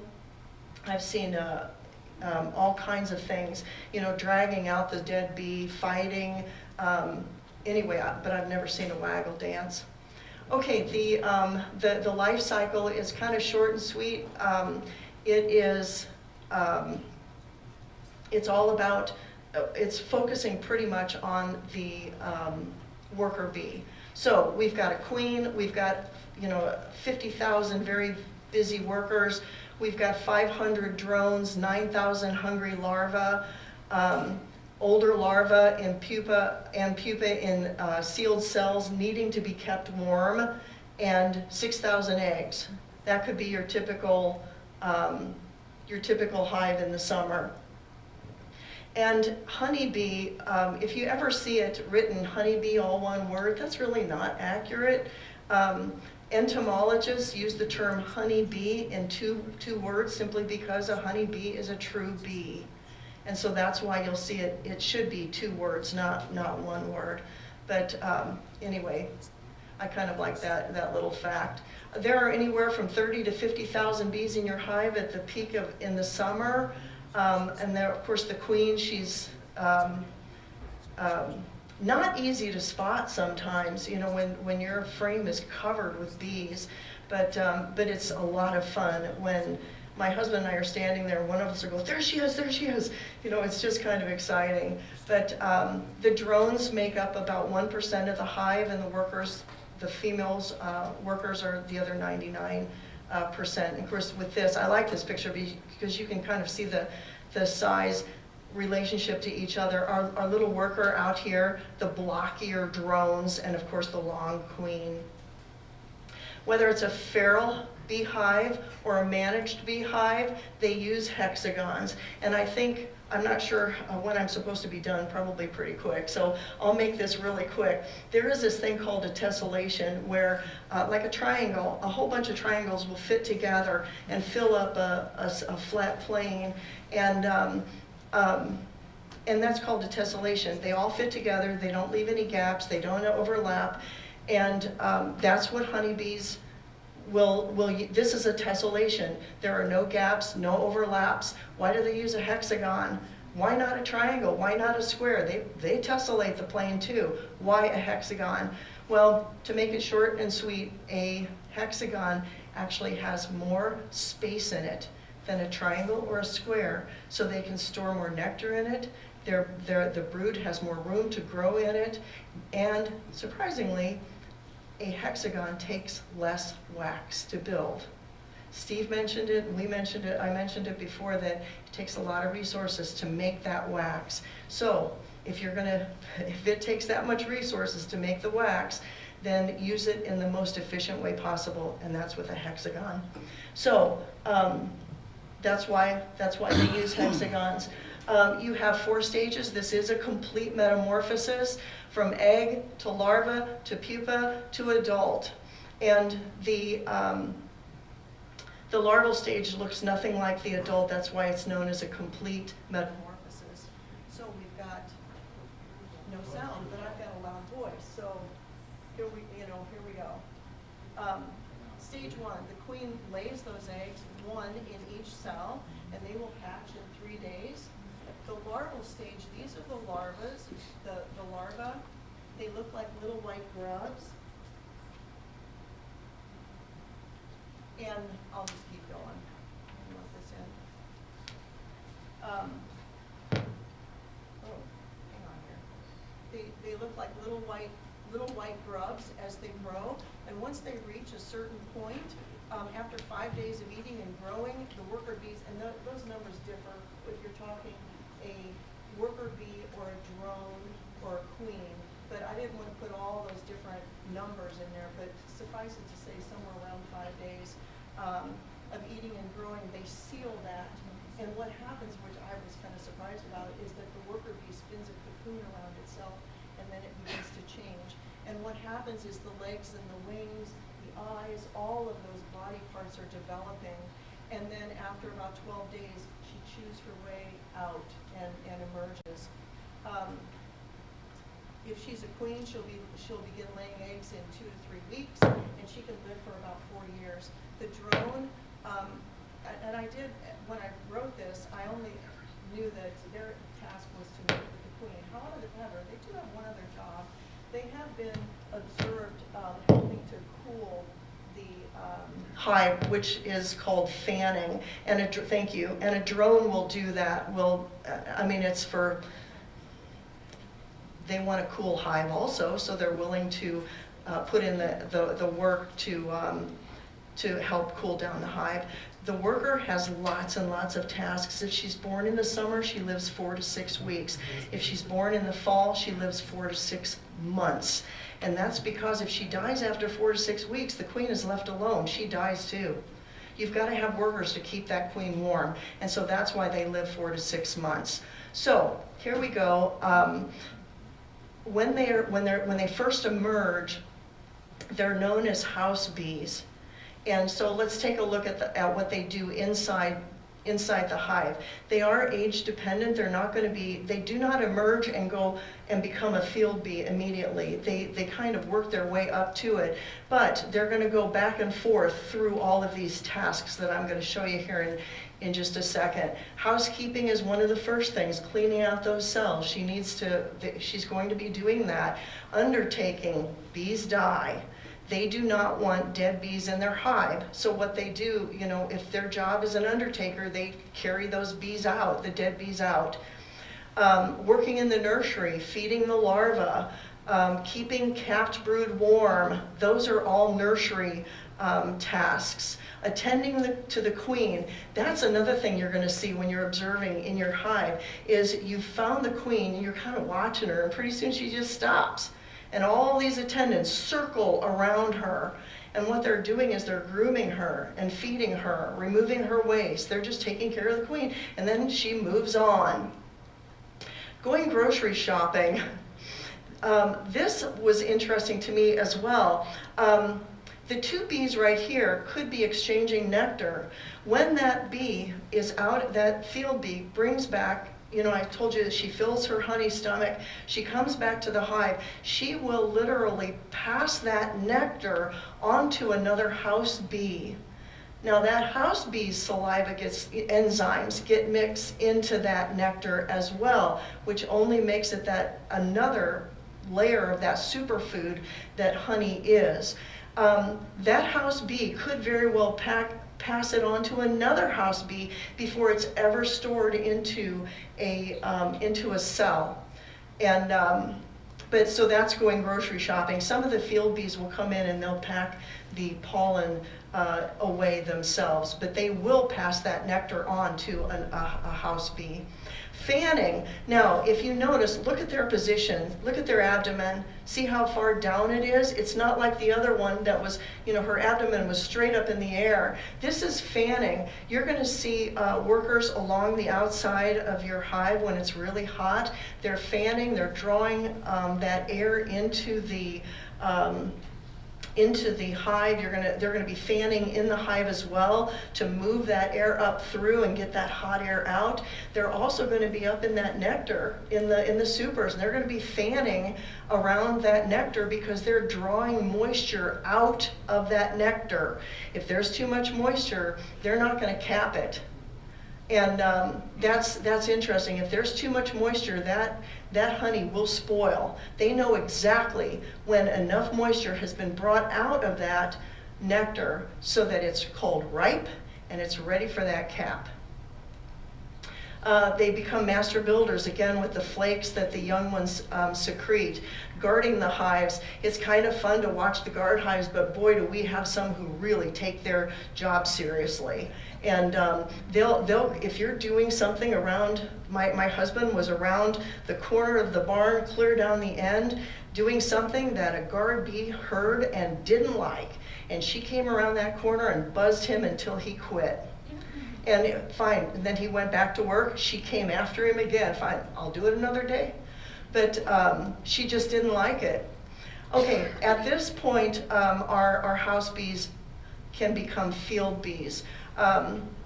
21 to 42 days, she takes an orientation flight. She imprints the image of her hive, you know, and then she takes off. And so sometimes that's where I think Steve mentioned, you know, painting your hives, different colors, different things, you know, but she will imprint that image of her hive before she takes off.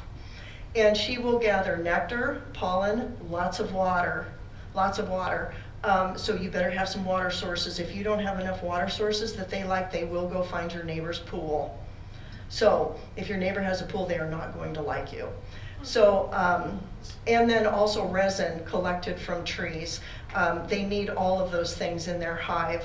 And she will, I don't know if you've ever heard this before, that over her lifetime of foraging, she will gather enough nectar to make 1/12 of a teaspoon of honey. Now go home and look at that honey jar a little differently.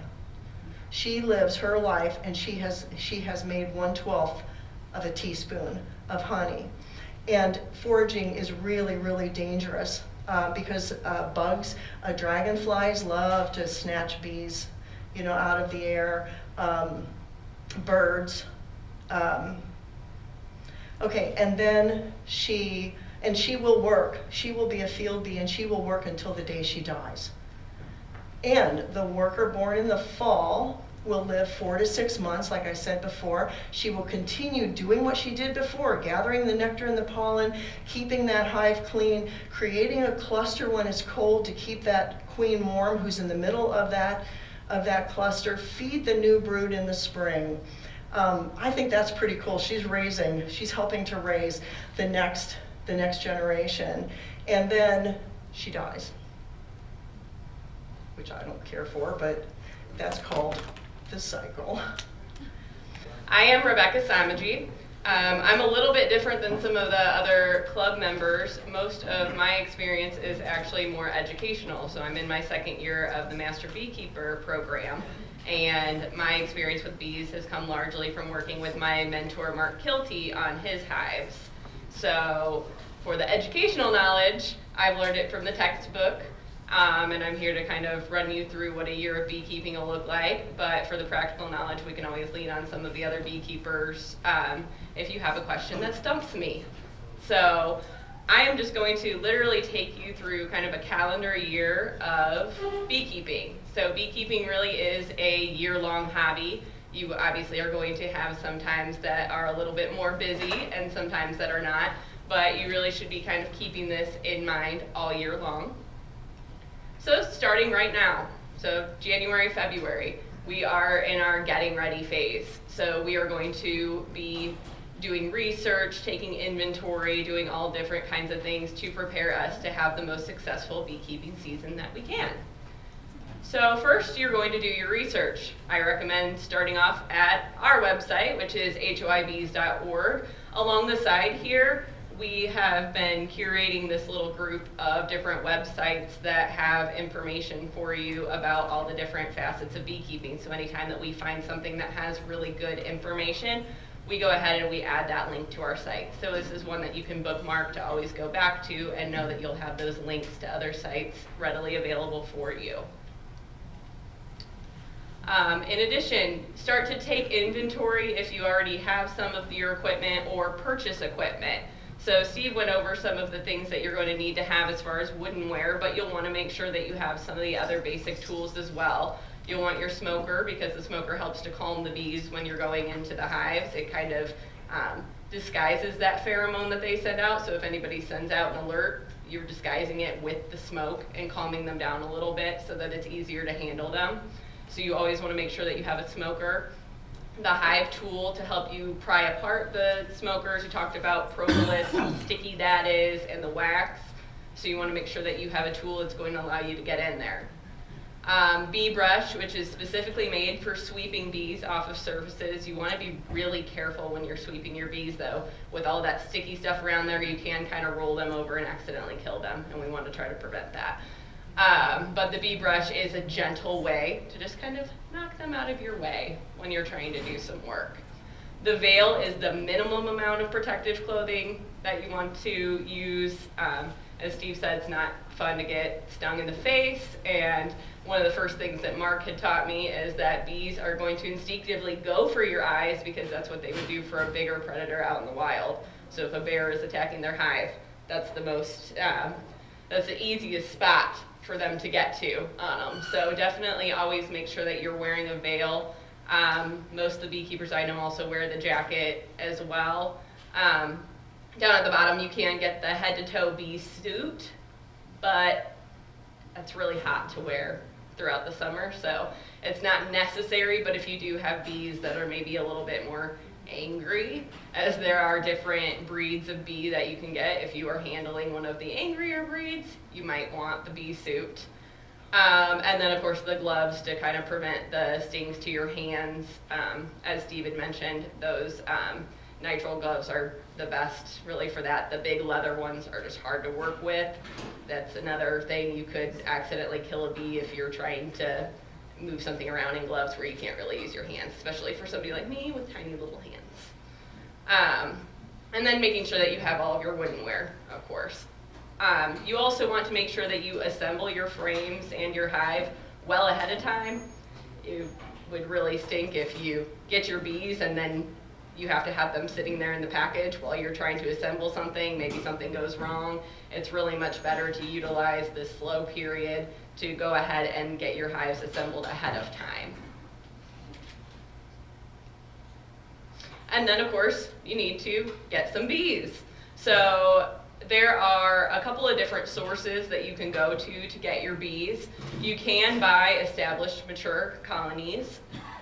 You can install package bees in new hives, and this is the method that we'll be showing this afternoon of how to install a package hive. It's a really popular and simple method. You can order package bees from several different catalogs. I know we've got the Data Ant catalog. They have package bees, things like that. Make sure that you make arrangements with the post office beforehand. So they won't deliver the bees directly to your house. You are going to have to go and get them from the post office, and it's always nice to kind of give them a heads up that, hey, you're going to get a package that's going to be humming, and that's okay. We want it to be humming. You can also install natural bee swarms in the new hives. So that's what my great-grandpa was, the ultimate DIY Depression era gentleman, and he got his first hive just out of a swarm that he found in a tree. So that is a way that you can get them. It's a little bit trickier. It's something that you might want to leave to more experienced beekeepers. If you do find a swarm, you can report it on our website, and one of our beekeepers can come help get rid of the swarm or help you to put it in your own hives, however you would like to do that. But we do have people that are very well versed in getting the swarms into the hives. And then you can also do the nucleus colony, or a nuke, which I know Steve also mentioned as well, which is just 4 to 5 combs of bees, brood, and honey, and putting that into the new hive. So they all kind of work a little bit different. Of course, if you have the established mature colonies, you're probably going to see honey production right away, and the same can be true of a nucleus colony. The package bees, they have to take a little bit of time to build up the brood. So in a package, you get about 10,000 bees, and as Trudy just said, you get up in the middle of the season to around 30 to 50,000 bees in your colony. So you can see where the packages kind of start a little bit smaller, but it all is kind of a personal preference on how you want to get your bees. These are all excellent sources for that. Then you need to think about where to place your hive. And I know some of this is going to be a repeat of the Q&A with Steve, but there are a lot of different things that you kind of want to take into consideration when you're thinking about where are you going to put your hive. You want to make sure that you have your hive openings that are facing more south, southeast. Some beekeepers will say east. This is really just to maximize the exposure to the year-round sun. The bees produce honey a little bit better when they have that good sunshine. But on the flip side of that, you do want to make sure they have a little bit of shade, because that really helps provide some insulation against that beating sun in the afternoon. So as Steve had said earlier, morning sun is really good, and then if you have a place that you can get the afternoon shade, that is really ideal for your bees. It's going to be ideal for honey production overall. Try to avoid straight rows of hives with all of your entrances facing the same. So if you can, maybe kind of do a little semicircle or something to differentiate. We talked about earlier about drift and about the bees kind of taking the path of least resistance. They do have the guard bees there that are supposed to stop other bees from coming in, but if someone's coming with a whole bunch of honey or a whole bunch of nectar and a whole bunch of pollen, they're going to say, yeah, bring that on in. So you want to make sure that you're doing everything you can to keep them in their own hives.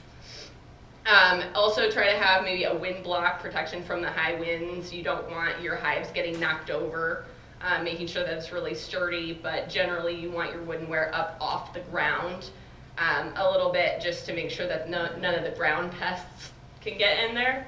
So, so just making sure that it's sturdy up off the ground and it's not going to be teetering around in the wind.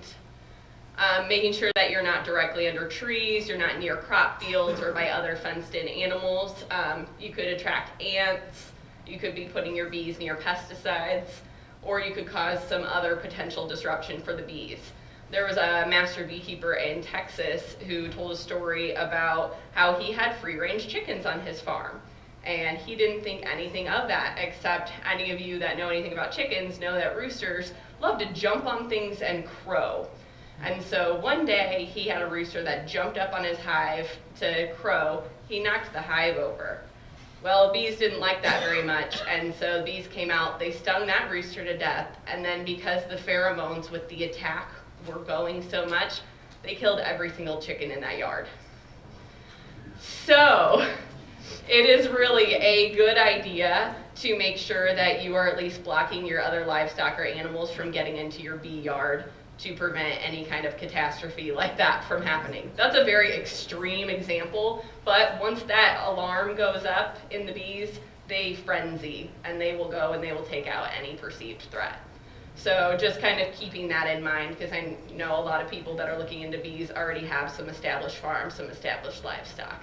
So just kind of keeping that separate. You do want to have them near a water source or provide one. Keep in mind that just an open water source is really not very good for the bees because they will drown in it. They do a little bit better if you have something set up that has some rocks in it so that they can sit on the rocks and get the water that way. That's just a little bit safer for them than trying to go to a pond or anything like that where they might just sit, or if you just sit out like a bowl of water, like a bird bath, they could drown in that. So make sure that they have something to kind of balance on to get their water so that they don't drown. Put it out of the public's view. Most people, you know, we're a little bit different, but most people don't like insects that sting. So when they see a hive, they can get a little bit antsy about it, especially if you do live in town. So keeping it kind of sheltered, maybe not right in the front yard kind of thing. Make sure that you're checking your ordinances as far as that goes to see what would be best.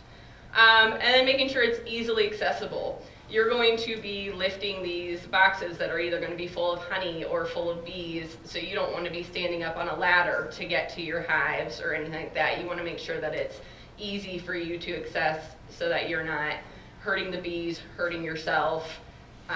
It does help to have a buddy because sometimes lifting those can be really difficult depending on your size and physical ability. So having a buddy to help you lift carefully and everything like that. And having something set up so that you're not ever setting your brood boxes or your honey boxes directly on the ground, because once again, you're going to have pests or you're going to have something get into it and kind of contaminate it. So making sure that you're always keeping something up off the ground. And then in a dry area, you don't want it to be, don't want too much moisture getting into your hives as much as possible. Rain's going to happen, but if you can kind of have the lids so that the water's going to run off instead of into your hive. It's just kind of things like this that you want to consider when you think you might have the perfect location. Think about all of these things. Think about the accessibility. Think about, you know, if your other animals can get to it, that kind of thing. Register your apiary. So under the Illinois Bees and Apiaries Act, if you have even one colony, you are required to register your apiary with the state of Illinois. This is very easy to do. You just go to the Illinois Department of Agriculture website and complete the form. They'll give you a certificate and they will do inspections for free. This service is provided by the Department of Agriculture just to ensure that we are keeping the honeybee population in Illinois healthy. So we are making sure that we are keeping diseases at bay. Any bees that come in from another state, they are inspected before they are sent out. It's just trying to keep the general health of those populations. So we do have to make sure that they are registered and there are inspectors that will come out and just take a peek at your hives, just the same as any inspection that you would be doing to make sure that your hives are healthy. And then plan your garden. Winter is the perfect time to plan a pollinator-friendly garden. So there's many seed catalogs that you can get for free online. I just went and Googled free seed catalogs, got a bunch sent to my house, so now I'm deep in planning whatever I want to plant for the upcoming year. Another note in regards to location is don't put the hives right in the middle of your garden. Bees tend to not forage directly by their home because they don't want predators to know where the hive is.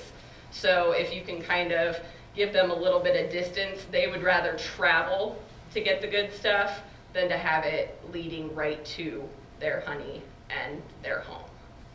Like about how far? It really kind of depends. So a bee will forage up to 2 miles for whatever it is that they want. So I would just generally, as a rule of thumb, just have it,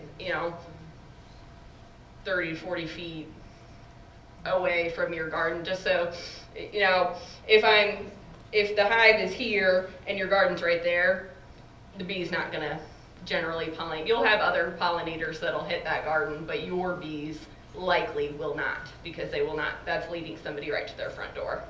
So it's just kind of giving it a little bit of a buffer on your property.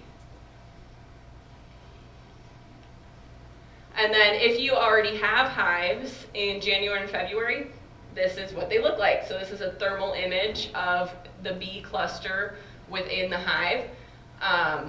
You can see how they're all just kind of clustered there in the center, and then the cluster just kind of gradually moves up as winter comes.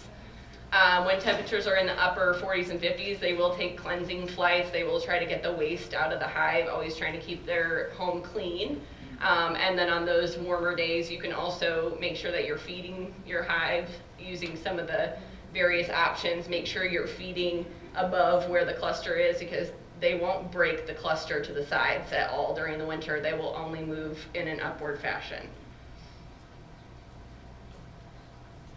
And then we come to March. So in March, if you've had hives in the past, you're going to inspect your overwintered hives and see what happens. It is not uncommon for a hive to die over winter, sadly. But once the weather is consistently above 55 degrees, you can start inspecting, see if they still have food, see if there is still a queen, if she is starting to lay, if there's new brood in there. If there's not, if you've got, if you've still got some living workers, but you find that the queen is dead, you can introduce a new queen and still salvage some of that hive. But there are some times where, unfortunately, you're going to open the lid and you're just going to find dead bees. Feed the pollen substitute, the sugar water, as needed in your overwintered hives. The bees will stop feeding on your sugar water as soon as there is a nectar flow elsewhere. So don't worry about, well, do I need to be feeding? Go ahead and put it in there. They will completely ignore it if they're getting it from somewhere else, and then you know that you can take the feeders off. And then reversing the hive bodies. So I talked about how the cluster just kind of moves up. So that means that your queen would be towards the top of your hive, and that's generally where you want your honey to be. So just by flipping the hive bodies, you're putting the queen back in the bottom where she can start to lay her brood, and then the honey will go above. So that's just kind of a quick little housekeeping tip.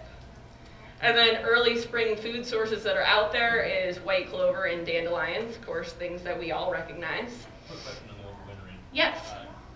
How many boxes do you have on there during overwintering normally? Generally, and any of my other beekeepers can correct me if I'm wrong, but they'll have the deep, the brood box, and then they might have 1 or 2 of the smaller supers where they put the feeder inside. I'm getting a thumbs up, so that seems to be what they are all doing. I know that's what Mark Kilty and I did on his, is he had the upper ones, and that's really just so you have a place to put your feeders. They will live mainly in that brood box. Be mindful of your lawn care and gardening practices while you're going into the spring and the summer. So those traditional golf course lawns that everybody has, where it's the perfectly manicured grass and no weeds in sight, that's really not healthy for pollinators. It's actually really bad for your bees. You should try to limit or even completely eliminate the use of the pesticides. Make sure that you're reading the labels on your products. And there are, other methods of weed removal than using the pesticides, or you can just embrace those weeds because they're good for the bees. I know some city ordinances might disagree with me to an extent, but that's why, you could get one of these nice little signs, "Pardon the weeds, I'm feeding my bees."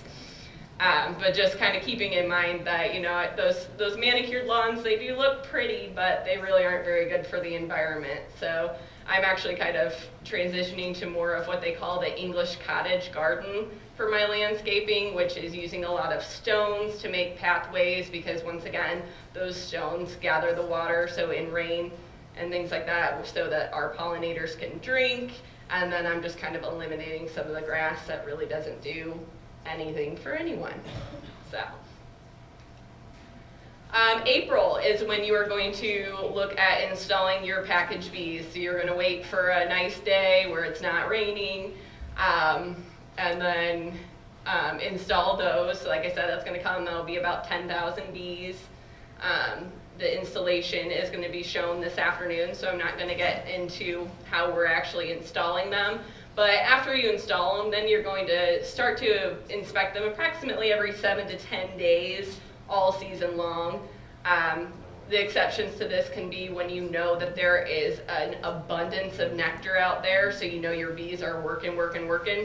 You can just kind of leave them to it for a little bit longer before inspecting. As long as you're seeing the bees coming and going from your hive, then you know that they are in good shape. But you do want to be inspecting regularly, because you want to make sure that you have a good laying, working queen. So if something happens to your queen at some point throughout the season, that's not good. So that can lead your entire hive to either die, or you could end up having a laying worker, which is not good either, because none of those eggs are fertilized. And if you don't have a fertilized egg, you're not going to have any more workers. You're just going to have drones, which, as we've learned in the last talk, they're only good for mating and then they're gone. So we want to make sure that we're getting good brood with new workers. And so the best way to do that is keeping the healthy queen. And then just kind of looking at overall hive health, making sure that we're not having infestations of pests and other things. There will be the talk this afternoon about how to recognize the pests that are coming into your hive and how to get rid of them.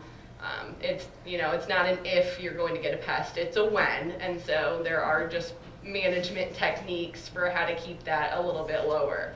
And Luke is going to get into that this afternoon. And then in May and June, if you're going with a nucleus colony, that would be around the time that you would install those. And then it's the same. You're looking for a nice day to do it, and then you're going to inspect approximately every 7 to 10 days, all season long.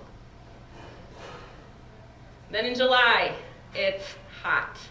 So while we want to keep up our regular inspections, you kind of need to do it with a little bit more of a plan. You're going to make sure that you know what you are doing before you're getting in the hives. What is it that you're looking for? Are you just checking for the queen? Are you looking to see if you're ready to pull honey? You just really need to make sure that you have that plan. Make sure you're drinking plenty of water. Those jackets get really hot, so sometimes having a cloth that you've maybe frozen the night before to put around your neck, or some kind of things like that, whatever you can do. Don't inspect your hives in the heat of the day. Going early in the morning is best, where yes, you might still have more bees at home, but it's safest for you. You need to keep in mind what is safe for you to be doing during the hot times. Make sure that you're monitoring your own hive for pests.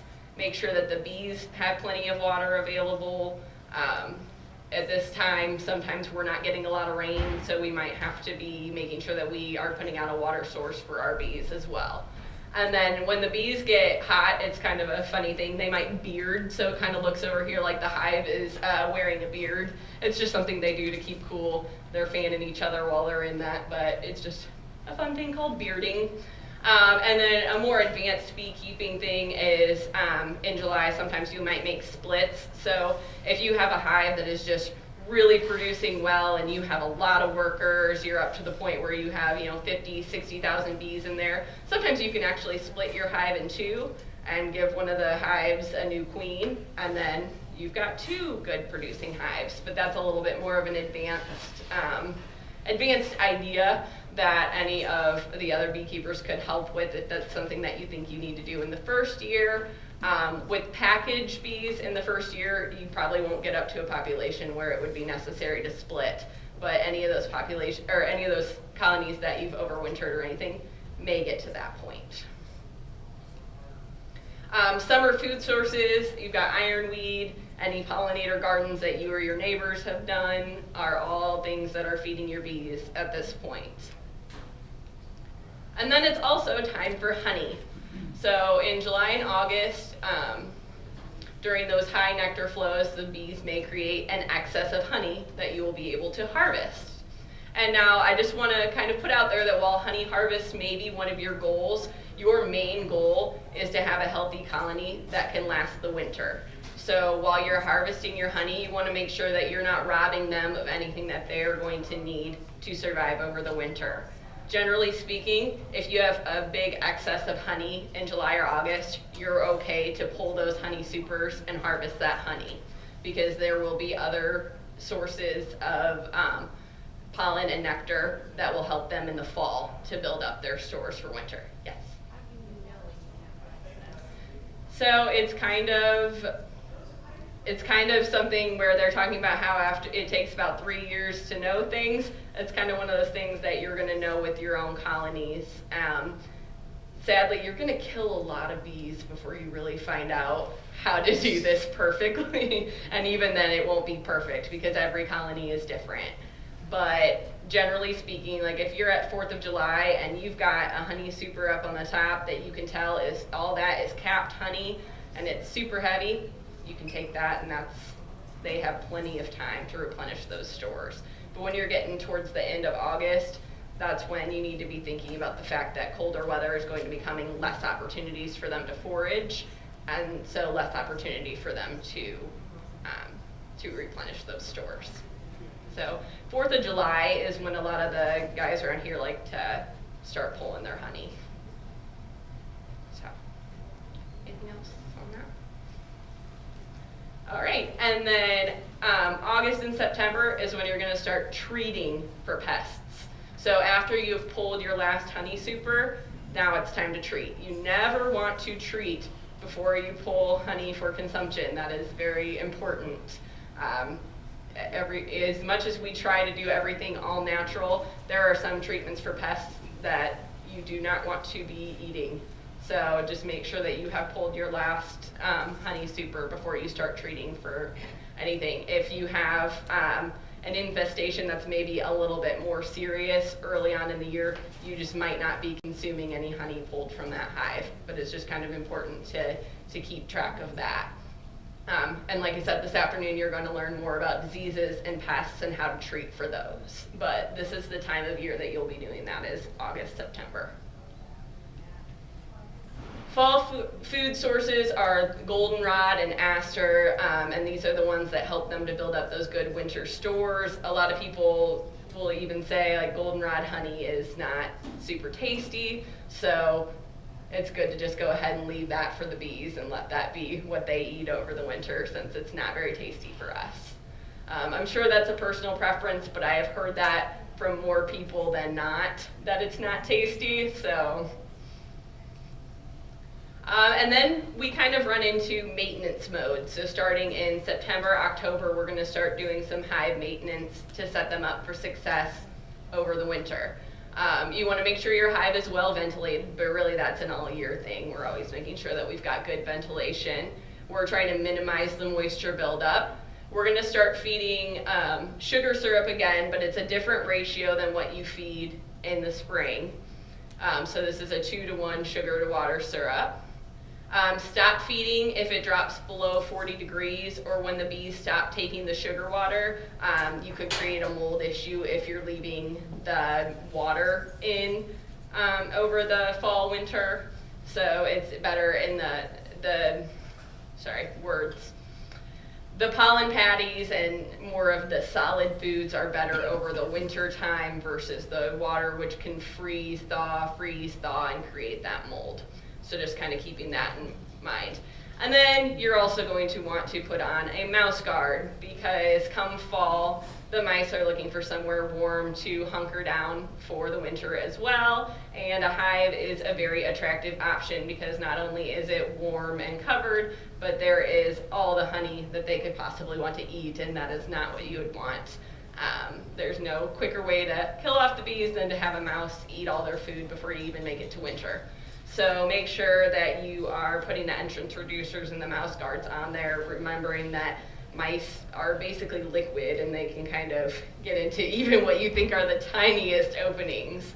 So making sure that you've got those blocked. And then we go into hive maintenance in the winter for November and December. If snow is present, you're gonna make sure you clear those entrances. Make sure that your hives have a windbreak. When you're winterizing, you can kind of pack the hives. A lot of beekeepers use burlap kind of up at the top, just another way to insulate the hives. I have seen some beekeepers that will actually wrap the entire outsides of their hives to keep it warmer for the cluster. So there's no necessarily right or wrong way. It's going to be kind of a trial and error as far as that goes. But if you know that we've got, I know last winter when we were having those sub-zero temperatures, you're going to want to make sure that you've got your hives protected when we know that that kind of weather is coming. Feed that pollen substitute, so it's called like a pollen patty, and you can either make your own or you can purchase them already made that you can put up above the bees, remembering that the bees move up. And then make your Christmas list for everybody of all of the beekeeping equipment that you want for the next year. I always like to get the jump start on the planning before I'm having people ask me for my Christmas list. And see, this year I got a smoker, I got a frame grabber, a journal, things like that. So just kind of thinking about that kind of thing. So that, I'm sure I'm way ahead on time because I'm not gonna talk your ear off, but that is the calendar year of the beekeeping. And do we have some questions kind of about timing or any of the concepts that we've talked about? Yes, in the back. I was wondering about, I know a truck farmer, so he wouldn't really use pesticides because people would be eating that food. But how about your cornfield and your Bing and your Roundup? So that's a really good question. He's talking about being near the cornfields, bean fields, and the Roundup that they use. So when you are placing your hives, it is advisable not to be near any of the fields like that, because that would be detrimental to your bees to get some of that pesticide.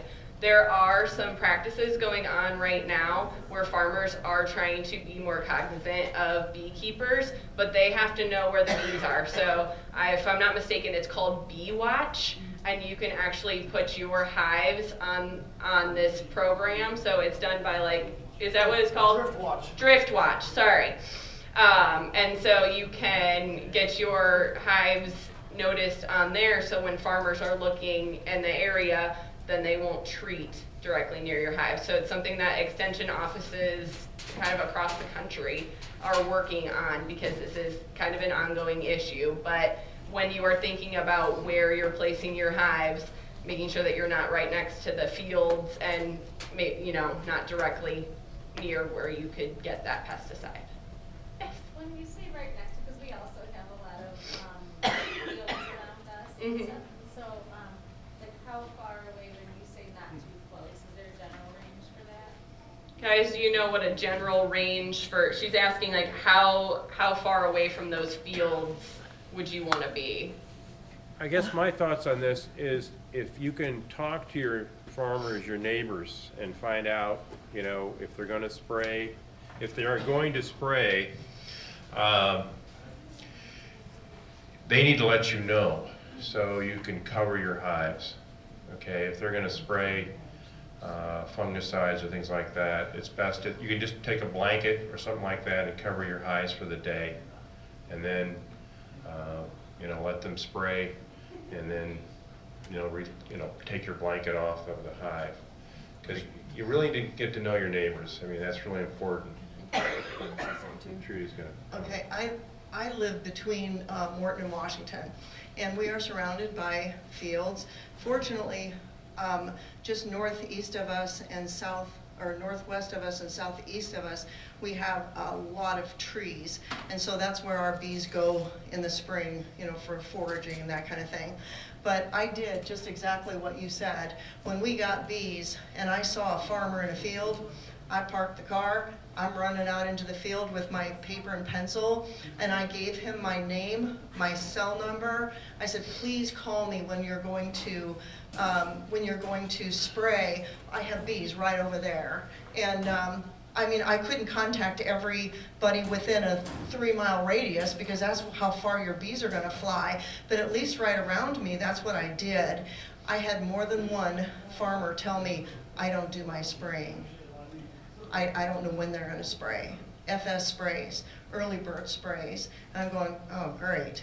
So anyway, I gave them my name and my number, and FS, when I called FS, they got mad at me.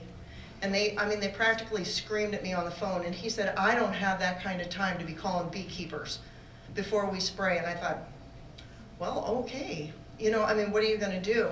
And he sent me a text one time, and that was it. I've never heard from him since. Early bird feed out of Goodfield, they will call me all the time and tell me we're spraying in your area. As a matter of fact, right across the road. And so you're talking a few hundred feet they're spraying from my bees. And we locked them up a few times, and then, you know, after that, and it was hot. And what they did for me, and that company was the only one that ever did it, is he said, we will spray close to you early in the morning, as early as we possibly can, so you can let your bees out, you know, in the afternoon. So as soon as it dries, we were letting the bees out. And but it was, don't be surprised if you're on drift watch and nobody contacts you and you see them spraying, you know, because that happens to us all the time. And yes, it does diminish, you know, some of the bees. It's going to kill some of those bees out in the field, but I don't know what your opinions are. You know, my bees bounce back. I have never had any hive just be destroyed, you know, because of it. I don't know. Do you have something to add to that, Luke? Yeah. Hey guys. So I just went to a meeting last year for the IQI. There's a little pamphlet over here. IQI is the Illinois Queen Initiative. They bring in speakers all the time. These are doctoral level speakers, and they specifically address this issue. In fact, what their study was that they had a beehive out in the middle of the field, one at the edge of the field, and then one nowhere near the field. What they found was the one in the middle of the field, their production dropped. They still had problems. It didn't kill the hive, actually, but it did decrease production. The one at the edge of the field slightly decreased the production, and the ones far away in a mixed field were much stronger hives. So, like we were said, make friends with your neighbors, talk to them, and communicate with them. Somebody said to cover the hive. Something else that I've seen, and I've heard and seen work well, is a sprinkler on the hive. Bees don't like rain. You find they're a lot like us in a lot of ways. They like good weather. They don't like rain. If you put a sprinkler on them, they won't come out. And it doesn't make the hive too hot, right? Because it's just water. And other than making them angry for a day, you save your bees from coming out. Sure, we'll go here first and we'll come over here. I guess the general question would be, so just keep them away from direct spraying. So if they go out into the field and they come back. You're not going to be able to control where the bees go. Right. Just don't put your hive at the edge of a field. This would be my suggestion. So 50 to 100 yards. Yeah. Like if you can keep 100 yards off of a row cropped field, that, you know, farther is better, but try, you know, shoot for 50 to 100 yards is sort of a minimum. How about 7 nets? You know, because, you know, I know a truck farmer, so he's probably going to use for mountain bugs and stuff, he's going to spray 7, I would think. So 7 is actually an insecticide, and that will definitely kill bees. Yeah. That is definitely as opposed to just a herbicide. Yeah, pesticide or an herbicide. The Roundup is herbicide, just weeds.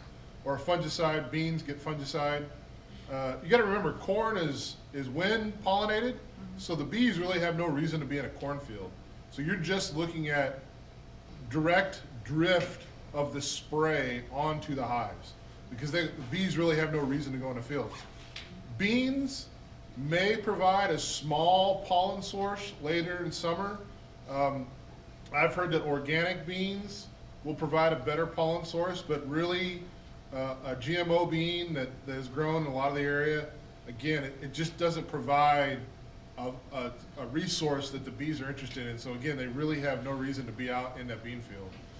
So actually having pesticide on or insecticide or fungicide on the flyers is really a small percentage. We're just mostly concerned about direct drift onto the hives, which is why keeping them off of a direct edge is your best placement. We have another question here. Well, it was a comment. You have aerial spray around this, all around this. Can you repeat those questions, please? Sorry, the question, her statement was that she has aerial spray all around them. I'm guessing you're surrounded by cornfields. Yeah. So again, try to keep them away from your edge of your fields. That's going to be your best bet. You don't have a whole lot of options. How about when that ammonia? happens. Ammonia. Ammonia. Fertilizer, ammonia fertilizer. Oh, it shouldn't have any effect. It goes in the ground. Good. This is changing the subject slightly, but we kind of talked about it earlier with like skunks and things like that. Who doesn't ask me to know nowhere, so there's some deer, other things. Is there specific predators that might try to take a hive apart or something? Yeah, so the question is, are there specific predators that will damage or take a hive apart? So we don't have bears here, luckily. Bear. If you ever see a video of what a bear does to a beehive, it looks like you put a dynamite stick inside of it and let it explode. They just shred everything. They're not real careful. The main predators that we have here are skunks, possum, raccoon. Those are going to be your large, quote unquote, large predators, which is why you keep it up off the ground. I believe somebody said earlier in the presentations. If you keep it up off the ground. So what about like larger birds? They don't care. Yeah, flycatcher and rough-sided tui is the worst problem I've ever had. Yeah. Not like an eagle or Eagles don't care. No, my apiary is right by the river. There is an eagle that routinely watches me check my hives. He doesn't seem to care. You have your dragonflies out Wildlife Prairie. We got quite a few dragonflies, but again, out of 50,000, a high of 50,000, right? Your average flyer in a month is 3 weeks lifespan. They're raising around a brood every 3 weeks, so you get plenty of population. You lose, several hundred to some dragonflies. So what? I mean. So the only issue that I've ever seen with dragonflies is if you're trying to raise queens. That's not a first-year beekeeper issue. But basically, they do make a dent in the population of your queens returning to your hive or successfully going on mating. Means the queens mate outside the flight. They have to go on a mating flight outside the hive. So you have risk that the queen gets damaged while she's on a mating flight. Okay.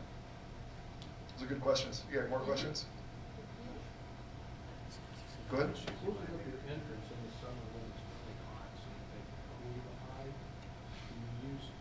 I'm assuming that the newer hives are going to be weaker, so you have to maybe will you close them with screen wire or something so that they can do it? Or? So the question is, how do you close your hive in the spring when they're a smaller hive to protect themselves? When it gets hot in the sun. Yeah. Like when it's in July or whatever, I'm trying to cool the hive. Wouldn't let your entrance reduce too much. So your entrance reduction depends on the strength of your hive. So the bees are actually very good at moving air. They cool their hives with evaporation of water. And just the evaporation of the water as they move air through will keep the temperature of the hive, I believe it's 97 plus or minus 2 degrees-ish all year round. So the entrance reducers, and I guess we don't have one here. We do. Oh, yeah, okay. I brought one in. So during the middle of summer, so you'll see this has 2 settings, sort of, right? In the summer, for a relatively middle-sized hive, like that's not doing great, you can use this one. This is for spring, usually, and for fall, or for a new hive. And that's really all. And then you can take it out completely when you have a nice strong hive. Right here. We have used boxes that we're going to be using.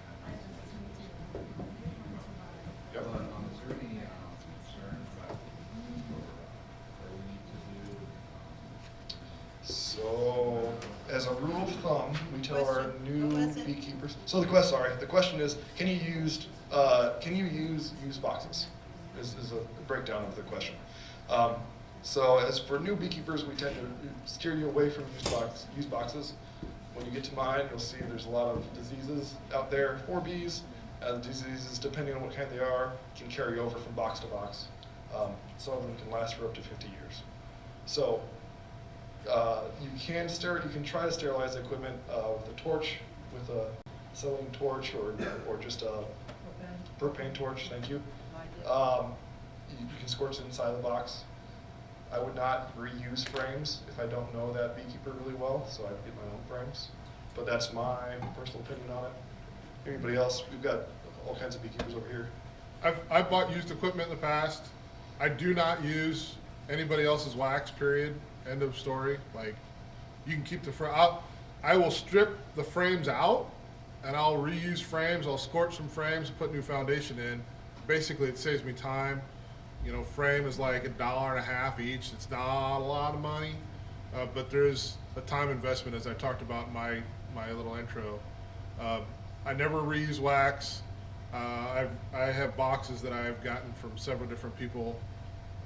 Again, just as an expense and time saver kind of thing. It doesn't come up a lot in the area. I mean, since I've been in the area, I've only seen 3 or 4 offers of used equipment. So unless you know somebody who's like retired or, you know, some equipment sitting somewhere, it's unlikely you're going to come across used equipment to take advantage of. So it's usually not something that comes up. Okay, Does that answer the question? Okay. Right there. So in winter for condensation, is there something you can do to try and keep it from dripping down? Like, I'm assuming it would just drip into the little walls.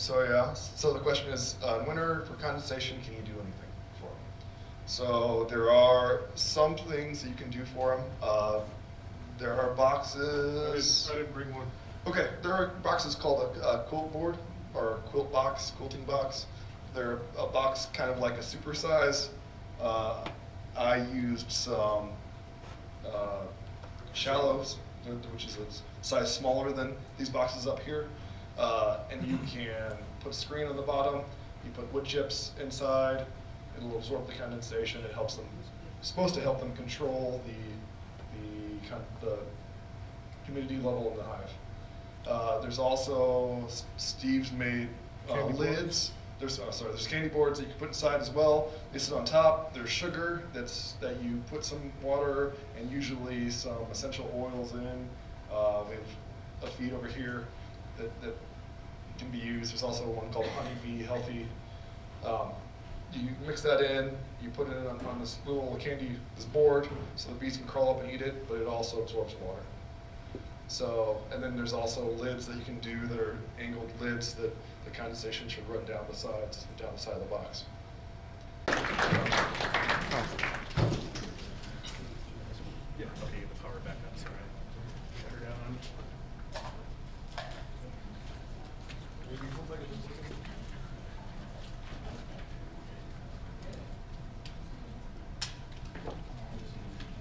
Hear me? Yeah, there we go. All right. Everyone's nice and awake. This is routinely the worst reviewed portion of our presentation. Part of beekeeping is actually knowing about these pests and diseases that go along with them. My name is Luke Harvey. I run the Riverview Road apiaries. It's mine. It's out in Chillicothe. I run between 12 and 20 hives. I really want to get to 20. Right now, I'm probably sitting at about 7 because of the die-off over the years. I'm the Heart Illinois Beekeeping Vice President. I'm also on Facebook, if you guys want to find me on Facebook. And then my business is also on Facebook. I don't have a website for it yet.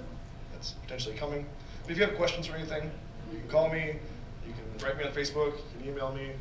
I'll happily answer questions for you. So, this is what we're going to talk about today. The first thing you see right at the top, we don't have any of our inspectors here, actually. I haven't seen either of them. But knowing your inspector is going to be a key part of beekeeping. They're not there to hurt you. They're only there to help you. They're supposed to inspect your hives every year. They'll usually get to it maybe every other year, or if you have a problem. We're going to talk about pests, and we're going to talk about diseases. The pests and the diseases, I'm going to go from the least problem to the most severe problem on both of them, right? So as we go through it, keep in mind, you'll see that it's not a big deal to, oh my gosh, this is an issue. If you go to the website at the top of there you go. If you go to the website at the top here, this is the inspection regions for our inspectors. Jim Wellwood, I believe he's sick. He was going to speak next, but he came down with bronchitis, so he's not going to be here.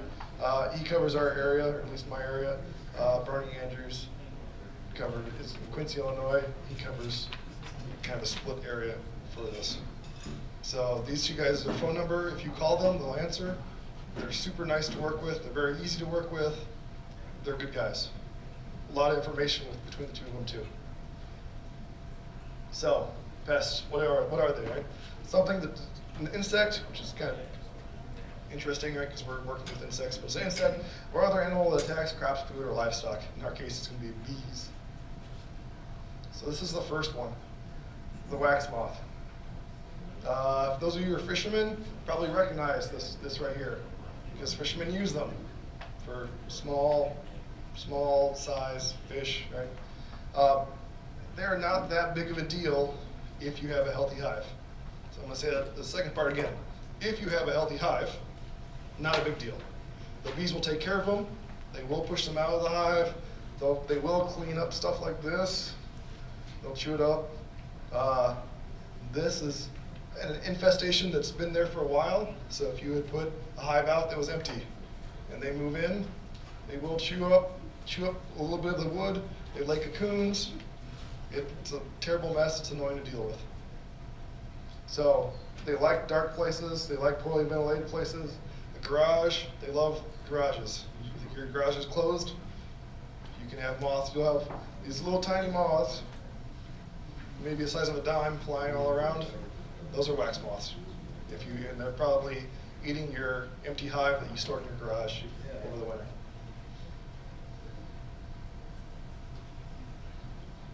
Small hive beetle is going to be your next one that you're going to see. They're right here is a good picture of them on the lower here. This is a pretty bad infestation. They are more of a problem on a weak hive again. They have a life cycle here on the right side. They do burrow into the ground where they pupate. They come out. Actually, I guess they don't pupate. They pupate in the ground. They come out. They crawl back into the hive. They're in the hive. They'll lay eggs in your cells. They then hatch from the cells. They crawl back out, and the cycle repeats. You will see them because they can fly. And because they can fly, they'll get in your hives. Squish them with your thumb. The bees cannot sting them.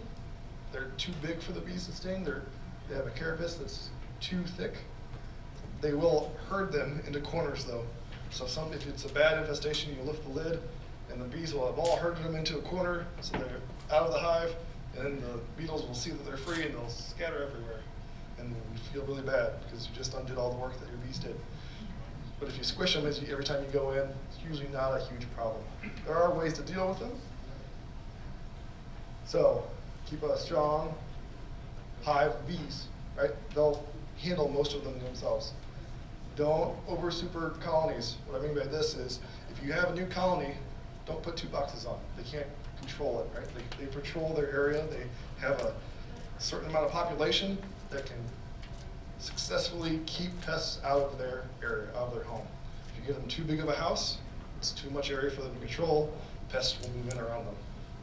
Does that make sense to everybody? Okay. Burr comb. I believe Steve said before he doesn't like scraping off burr comb. I sometimes will scrape off burr comb.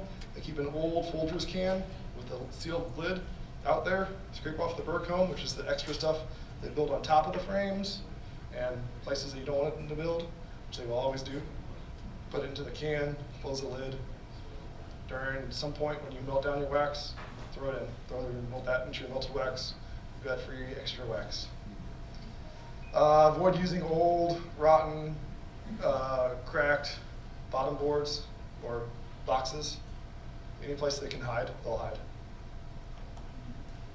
Regularly clean the bottom board. You'll do this once a year anyway. So when you reverse your bottom boards, you guys are first year beekeepers, don't really have to worry about that right now. These beetles like honey frames. They'll do a thing called sliming the frame. It's when you have a bad infestation. You'll pull it out. It looks like there's slime running down the side of your frame. You can't eat that honey. It's gross. It's heartbreaking because there's a lot of work that was all lost now. But when you do remove honey, don't let it sit around in a box thinking it's going to be okay. It won't be okay. They will find it. They will eat your honey for you. You can freeze frames or supers, so if this is for cut comb, but again, this is probably something we can cover later on in like July, but you can kill a larva on things. The small hive beetle and the wax moth don't like freezing temperatures, and they will die in those temperatures. Pollen traps are also something that you guys probably won't handle, but if you do pollen traps, you have to watch them. These beetles eat pollen, also pollen patties. They'll eat anything pollen related. They'll lay their eggs there, they'll reproduce there, and you'll have a mess. So the last one is do use mechanical traps. There are lots of kinds of mechanical traps for these guys. They're beetles, they like to hide in places, right? The bees chase them. These traps have little slits in the top. Right here is what they look like, right there, all along here. The bees will chase them into here, and then they drown in the cooking oil that you put in the side there. So this is a bad infestation. I don't know whose that was. I pulled that from the web. That's a bad infestation of beetles. Beetles tend not to be such a huge, if you're from the south, beetles are a larger problem than they are here. Okay. So, and there's lots of options. The benefit of this one on the right is that it's disposable. The benefit of the one on the left is that it's reusable. The one on the left is reusable up to a couple of years. You'll break it getting it out because the bees will try to make it part of their hive and they'll glue it down and they'll break it when you're pulling it out of the hive. Okay, varroa mites. You guys have probably heard about varroa mites. If you've done any reading, you've heard about varroa mites. These are the things that scare all the beekeepers. They came in the US in the 80s, 1986-ish time frame. They're from China originally. They do feed on bees. They're the foremost pests of Western honeybee colonies. The only country in the world that doesn't have them is Australia currently. They're in every single hive. Even the hives that are varroa resistant, they're still in there. The bees just control it better. So you'll see varroa resistant bees. My bees are varroa resistant. They're still in there. They just are controlled. They have a very specific life cycle. They actually crawl in with the bee larva. They lay eggs and they feed on the pupa. They lay eggs in the bee. They reproduce here in the bee. They then mate within the cell. They actually can mate with their own family. Like so the females and males are related. It mates within the cell. They hatch. They spread more. They jump. They're really fast. And in fact, I have a bottle somewhere of mites that I was going to pass out, and I think Steve will find it for me. So I had a hive last year that had a significant mite infestation. So this is but we'll hand this out so you have an idea of how big these are. These are tiny, pinhead-sized creatures. But they'll move from bee to bee. They also are an issue for our bumblebees. So they move from insect to insect.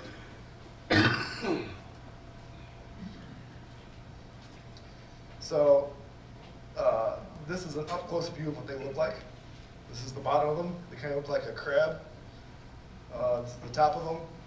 In the size, relative to the size of a penny, this is how big they are. You'll see in the container that you can take the lid off of it too. They're all dead. They're not going anywhere. There's been lots and lots of studies on these. We recently discovered last year how they feed on the bee. They feed on the fat body of the bee instead of the lymphocyte, which is kind of like the blood of the bee. The fat body, if you compare it to a person, it'd be the liver, right? So they're eating the liver, which is why things like toxins in the environment and sicknesses have such a large impact on them, right? Which we'll get by, which is why we'll go to diseases soon, right? Because I wanted to cover this first, because these are a virus vector transmitting creature, right? So they will transmit viruses to your bees and around your bee hives. The takeaway of this, if you guys don't remember anything else from my conversation, the takeaway is keep records. Keep records of what you've done. Sample your hives, and we'll walk through how sampling's done, but keep records. You'll forget. When I first started beekeeping, I will admit, I did not keep records. I did a bad job of it. I lost a lot of hives, killed lots of bees. So, if your mite load's high and you're keeping records, and you have no honey supers on, you can treat for mites. Oh, thanks. So, records. This is what I first started with, was a beekeeping log. You can buy these in Ace hardware. This says they're weatherproof. I tested it. They're weather resistant, is what I would call it. You can write on them in pencil. It does stick around, but if you leave it out in the weather for a year, they look pretty rough. So, Ziploc bag sitting on top of your hive works great. I also use a spreadsheet on Google for those of you more tech savvy. Just make a spreadsheet with your Google app and what hive you're in, when you're in it, and what you found. So there's ways to monitor mite population. There's a sugar roll, there's an alcohol wash, and there's a CO2. I'm going to focus on the alcohol wash. In the back corner over here, next to our president, is a box. I bought 10 of these Varroa Check bottles. If there are people here that promise to use them and will email me with their results, I will give you one of these. They're $20 each. You can buy them from Dedant. You can have it. I want you guys to sample it. I really am serious about it. We tell people to do it every year, and now I'm pushing you to do it. You have no excuses if you take one. All right, but the alcohol wash, you take a half cup of bees, which is about 300 bees, you pour alcohol on them, you kill them, you shake it up, and then you count the number of mites that you have. You do that about once a month. There's a sugar roll people like to use because they feel that it saves the bees. The bees don't necessarily have to die. It's the same idea. You put sugar in there instead, powdered sugar, you shake it, you then can release the bees back to the hive because you're supposed to dislodge the mite by shaking them, and then you pour the sugar into water and you count your mites. It tends to be less accurate. I don't suggest it. I suggest the alcohol wash. You can also do a CO2 wash if for some reason you have access to CO2 cartridges. I don't. So basically it just kills everything in there. Same idea, just less messy. So if you do it, what are you supposed to see, right? That's going to be your first question. Well, I did it, and I've got 2, or I've got 100. This slide is usually up to quite a bit of discussion. However, it's generally what you should see. So in spring, alcohol wash, you should see 1 mite per 100 bees. Half a cup of bees is 300. You're going to be measuring 300. You should see no more than 3 mites. So 3 mites, 3 mites, 3 mites. And then early fall, you can see up to 9. If it's more than 3 here, I haven't had a good success rate with my bees surviving the winter. I don't know what everyone else has done, but 5-ish, more than 9, the hive won't survive. I just had 2, one of them had 27 going into fall. They died. They didn't even make it past Thanksgiving. There's all kinds of links down here. This government research one is actually an app called Varroa Pop. It's a Varroa population modeling software. I'm going to get to it in the next slide. There's Scientific Beekeeping, which is a fantastic resource for all of you new beekeepers out there. There's Being Formed, which is the silent mite damage and how to check for Varroa mites. Many people that lose hives coming into spring that don't take records, I would say a majority of those are due to Varroa damage. The majority. This is what their population looks like. You have winter, spring, summer, fall. It's a logarithmic scale for those math whizzes out there. It's very similar to a virus, right, in a person. You have a critical point right here in fall. I think August 16th is like the drop dead date. If you don't do something about your hive and it's got a problem, you will lose it. Does that make sense? Okay, the reason why you have this dip down here is because, remember a couple slides ago, I said they have to reproduce inside the cell of the hive, right? We're not laying eggs here. The queen's not laying eggs, so we don't have anything to reproduce on, so we can't reproduce. So the population drops. But this is where I pulled this from Scientific Beekeeping for mite sampling. There are treatment options out there, as there are treatment options with most things in beekeeping. Mite away strips or formic acid, anything in red kills phoretic and mites in the cells. It's a phoretic mite. Phoretic mite is a mite that's attached to the body of a bee. So imagine a mite being like a giant tick the size of a basketball attached to you. That's a mite, and if it's on outside of you, it's a phoretic mite. If you had to go into a cell to reproduce or to grow like a bee does, those are the mites in the cells. There's a couple of things, formic acid, thymol, and then temperature control. I didn't highlight it in red because it's not heavily used in the United States, it's used in Germany. Those three things will kill mites inside of cells. The one in blue, oxalic acid, powdered sugar dusting, these things will kill them, they kill only phoretic mites. Oxalic acid kills 98% of phoretic mites. The problem is that by the time you use it, here, if you use it past here, a majority of your population is inside that cell, right? So you can't get to them. So, you have to follow instructions. Failure to follow instructions will cause mites to evolve, and then we have things that don't work on them anymore. In fact, we have a good example of it. I don't even know what it's called anymore. Epistan strips. There you go, Epistan strips. They require that you put them in for duration of time and remove them. What ends up happening, they built a resistance up to it, so now mites are just not affected by that treatment at all. Some other things that you can do, screen bottom boards. This reduces mite count. All stations that I've seen show between 5 and 10%. So it's not a fix for your mite count problem, but it is, they basically get brushed off the bees. They fall through the screen bottom board through the bottom, and they can't get back into the hive. They die. Powdered sugar dusting, this usually just stays I've read on this, it's not very effective. It really pisses your bees off, and they have to clean each other off. It helps with cleaning. The idea is that they clean each other to do it. Essential oils is in feeding. We actually have a bottle of it over there on the table. It's a feed supplement. I talked about it earlier. Honeybee Healthy is also another one. I use that one usually in spring and fall when I'm feeding, if I have to feed. Drone trapping is one we haven't covered. Basically, you have a frame in there that's specifically made for drones, or you have a frame that the bees have decided is going to now be specifically made for drones. Right? They'll do that. You can take that frame out of drones and freeze it and put it back in the hive. It'll kill all the mites, it will kill all the drones, and they'll clean it back out and relay it with eggs.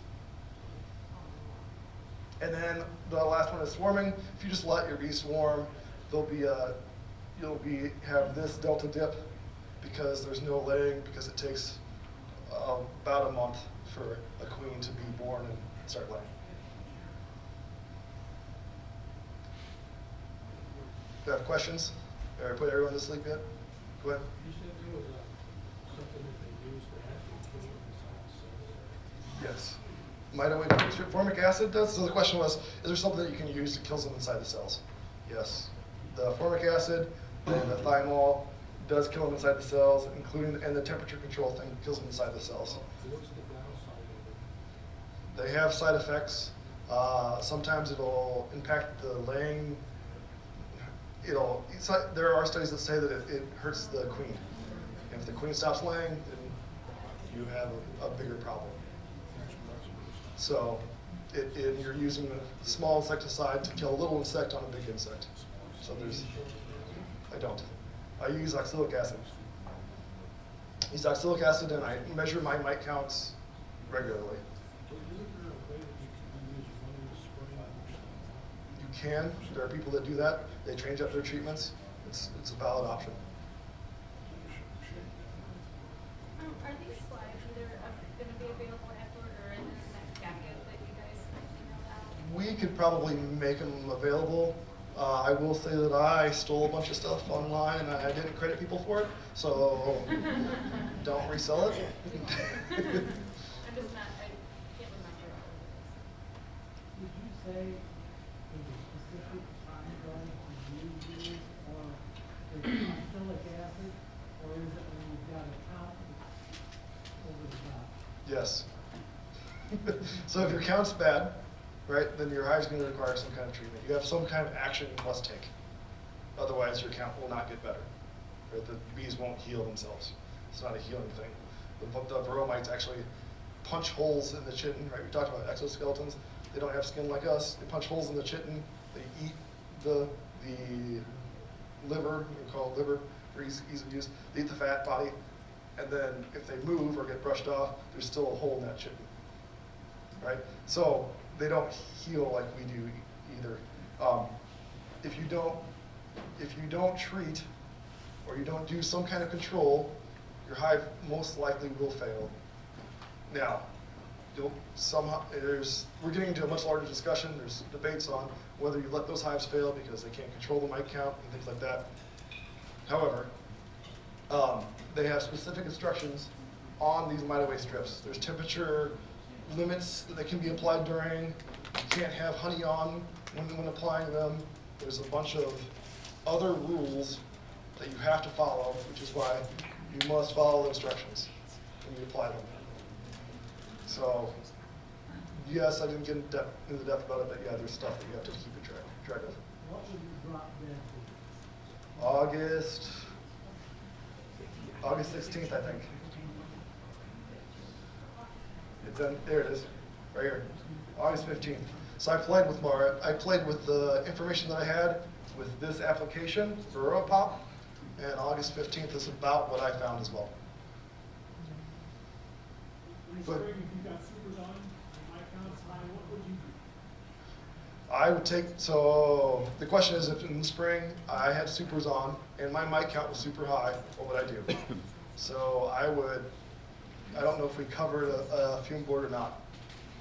Okay, so a fume board pushes bees down. I don't know how much time I have either.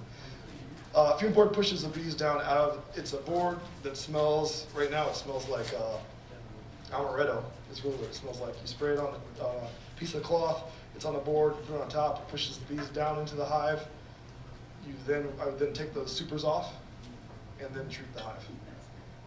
So no honey on them. Yep. To kill your drones. Your drone population dips. If you're trying to raise queens, yes, you don't have any drones to mate with your queens that you're trying to raise. But if you have a healthy queen, there's no reason why drone trapping. Drone trapping is a fine way to do it. It's not going to fix your problem. It's just an additive, right? They call it IPM, or integrated pest management. This and something is what you're really looking for. Or multiples of this and something. The essential oils, what type of essential oils is it? Have you used that successfully? So essential oils is usually like an immune booster. So imagine that, so the way I've described it in the past is like having having two things, like having a cold and having the flu, right? The cold is one knocks down your immune system, the other one's just knocks down your butt. So the essential oils I've used Honey Bee Healthy, but it's additive to something else, or actually multiple other things I've used on this. So this, I don't know. It's sold by Dedant, Man Lake, it's sold by a lot of people. More questions? I've got one quick comment. Yep.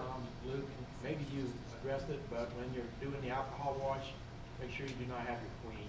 Yeah. Actually, it's a good comment. You laugh at it until you do it, and then you cry.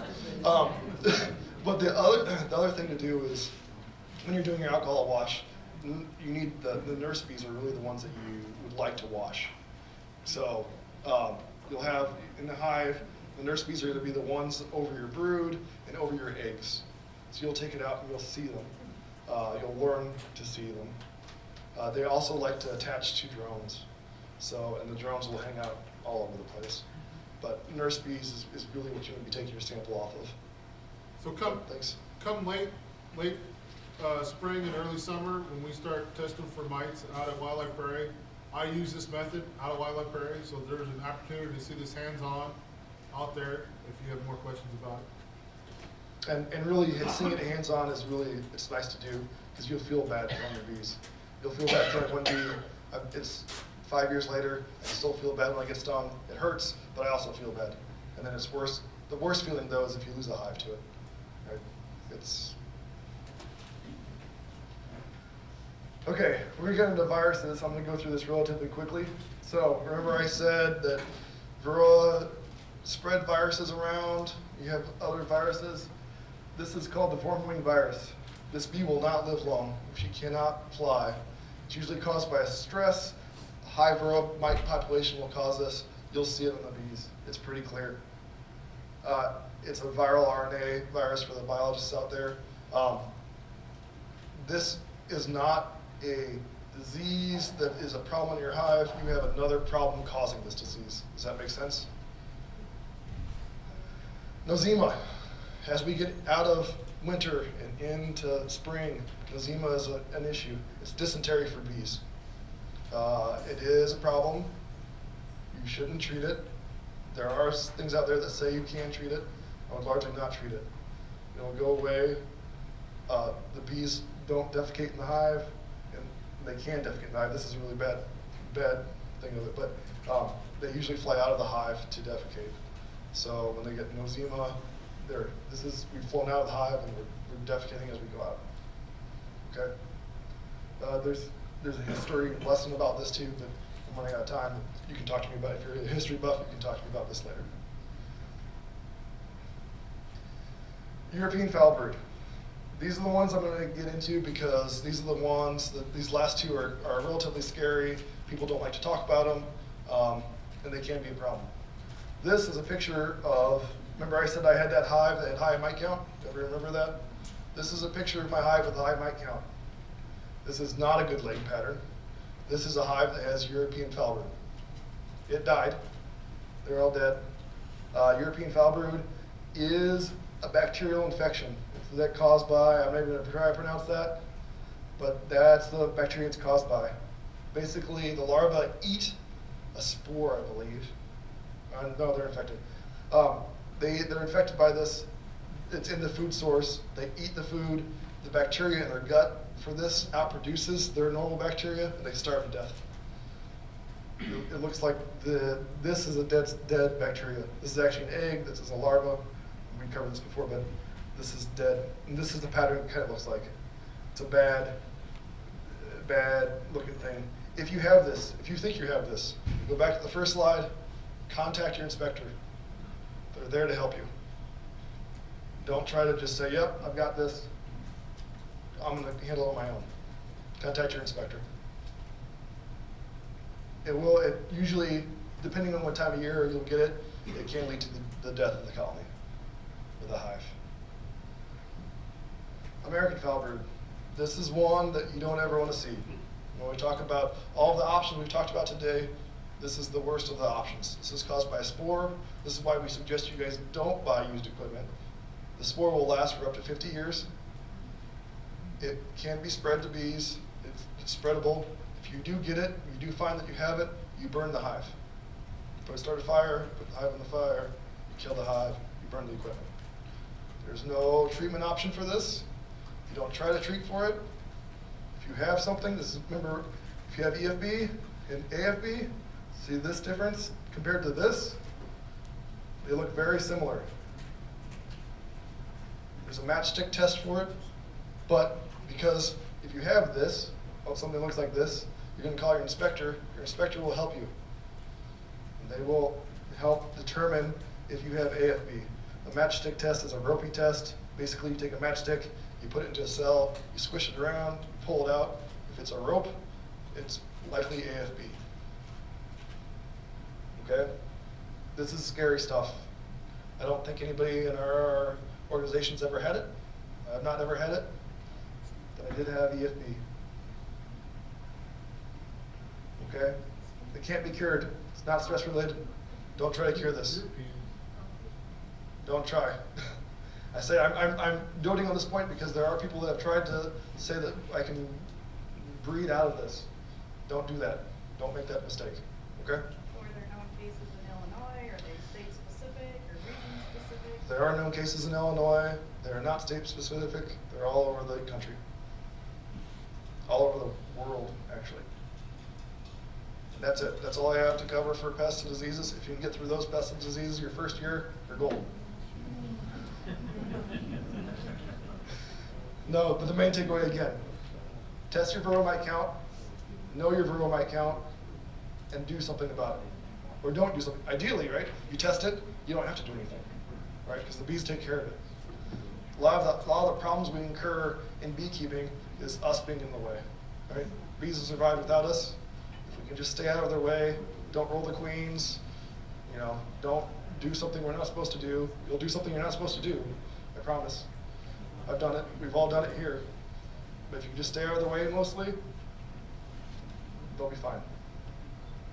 For your varroa mite count, do you do that like quarterly? I do that monthly. Because the way this right here, every month, beginning of the month, usually first week of the month, is an ideal way to check it. Now, it also depends on the population, right? If you get a new 3-pound package in May, and you have 3 pounds of bees, don't do a mite count on it right away. You only have 3 pounds of bees, they need everybody. So all hands on deck there. But after they've started growing, you have a valid population that you can test, then do test. Any other questions? There you go. Is there information on where you very distinct smell for the European copper? There is. What is it? Rotting insect. It stinks. If you have a dead hive, the dead hives have a very unique dead bug smell. EFB has a nice little sweet grossness on top of the dead bug smell. Yeah. And then AFB is worse. I've actually not ever smelled AFB. Like I said, I've never seen it before. I've heard it's terrible. Don't confuse goldenrod flow with EFB. Goldenrod flow smells like dirty socks. So those of you who like IPAs, I think the IPAs smell like dirty socks and taste like dirty socks. That's goldenrod. Questions? Here you go. Are you doing your own study on I am looking at so I'm going to submit it. There is a study at U of I. If you'd like to submit your study to the U of I, I'm happy to let you do that. I would like to see what the area looks like for varroa mite counts. And then I'd also really like to see where you got your bees from. Because I have a theory that I have a theory that depending on where the bees are from, the genetics are different. And since the genetics are different, you're going to have different reaction to the varroa mite population. And because of that, we may have a better chance with our bees if we go to specific breeders.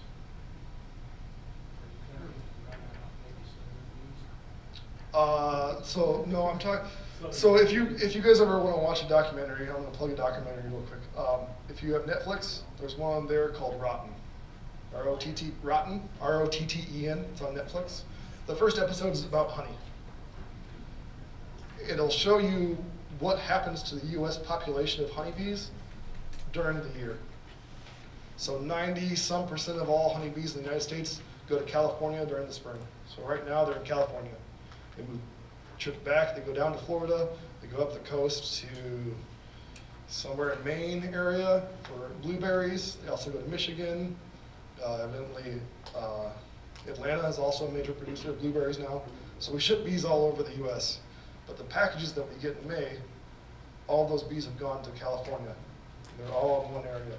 So those of you that travel and you're in airports, and at least when I'm in airports, I think about all the viruses that potentially other people there have because they've been all over the world.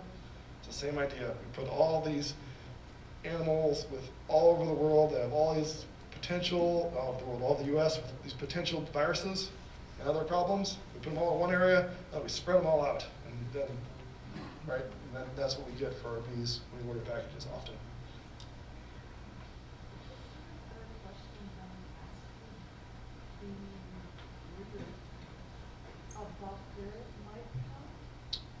You can. How do you verify that? You don't.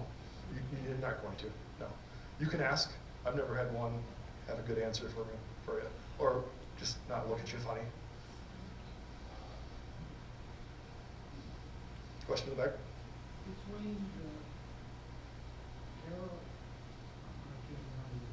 the Russian. Oh, carnelians, Russians, Italians, mutts. Is there any difference in terms of resistance? Yes. So I found yes. That's not a scientific, right? It's just, this is my opinion. I found that Russians tend to be better about being better against mites. They also tend to be a little more aggressive towards you, and that's probably an understatement. So I had a Russian hive, and I named them after. I named all my hives after who they were, what country they were from. And my Russians got the name Putin, right? So that will give you a better. And then Steve also looked at them at one point. I told him I thought they were aggressive.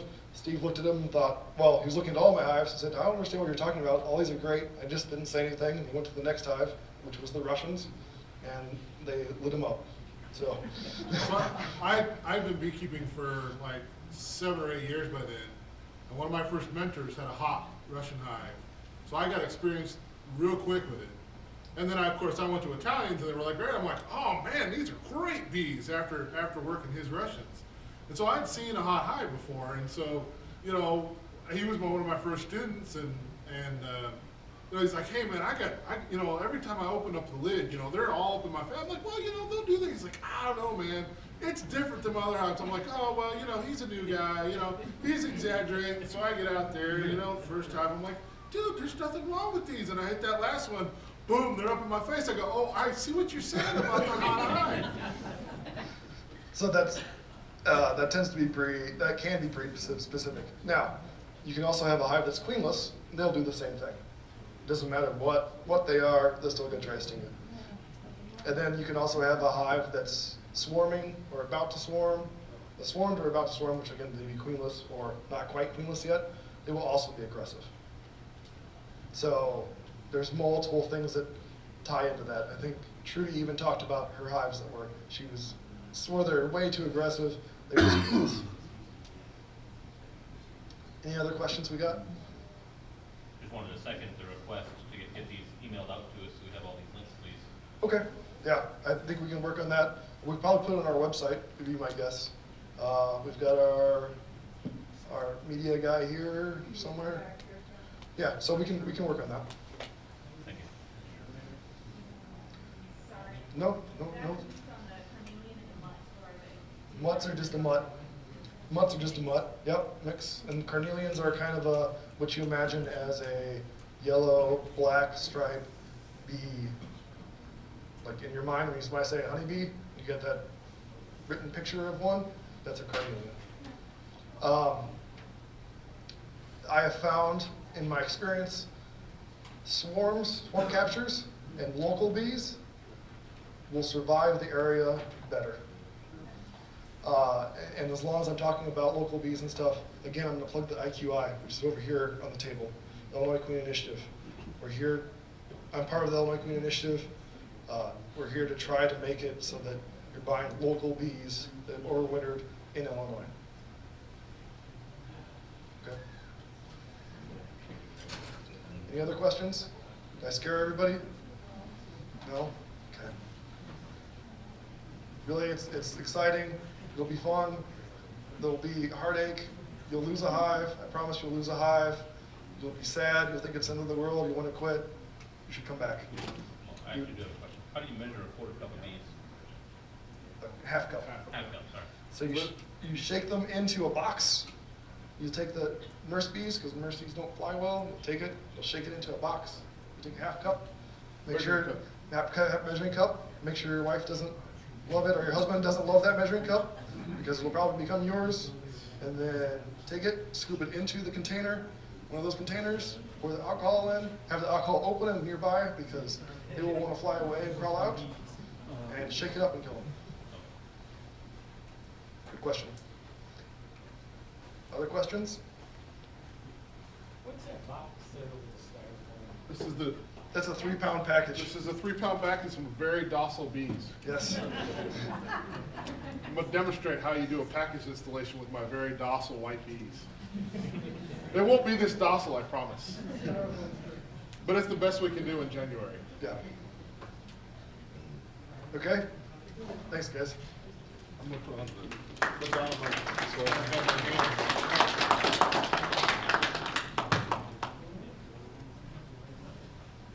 And again, if you guys want one of those, let me know.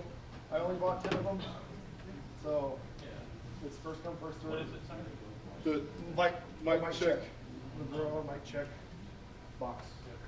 Container.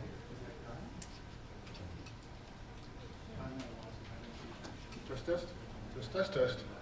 I prefer to put my alcohol window washer fluid in the container first, then dump my bees in and shake. So I don't like pouring it all in and you get it all in your hands and it smells like alcohol, and then the bees don't like the alcohol in your hands, so you go to do your next hive and they light up your hands. Ask me how I know. So I'm here to talk to you about how to do a package installation, a 3-pound package. If you buy a 3-pound package, I apologize, this is, if you're having difficulty seeing, I'm going to encourage, I really don't have any slides to go with this, so I'm going to encourage you to come stand where you can come see as best as you can come see. We're going to pretend that the hive was down here on some cinder blocks. It's on the floor today, so everybody can kind of see down on top of it a little better. Package installation, your packages are probably going to come first week, if you're lucky, in April. If you're not so lucky, maybe like the last week of April. First week of April for Illinois, we still may be having snow showers. It may be raining, it may be 50 degrees. Package installation, when you get your package, this is a rain or shine event. As much as you may not want to have to do this in the rain or drizzle or 50 degrees, it is very much preferred to have this package of bees in a new hive versus sitting in your living room in this box. They really don't want to be in this box longer than they have to. So this is sort of a rain or shine event. I have taken one of my first years, I took my hive into my pole barn, dumped all my bees into my boxes, closed up my boxes, and carried my boxes back outside so I didn't have to do it in the rain, but the point is you want them out of the box. They're going to come to you in this double screen sided wooden thing. You're going to ask what you do with the box when you're done. You throw it away. They used to take them back so they could reuse them. They figured out the logistics for that were too complicated, so every year we have people like, hey, what do I do with my old package bag? You just throw them away. You really can't recycle them. They're going to come with a little piece of masonite or plywood on the top. Use your hive tool and pry that up. Hive tool, you just get underneath the corner, you'll pry them up. Underneath the little piece of plywood, you want to hold on to this. You're going to use it in just a few minutes. So set it, make it available, don't chuck it.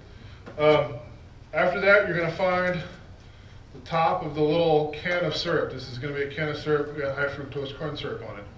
There's a couple of little holes in the bottom. The package has been using that to sustain them during their ride from Georgia or California or wherever they're coming from.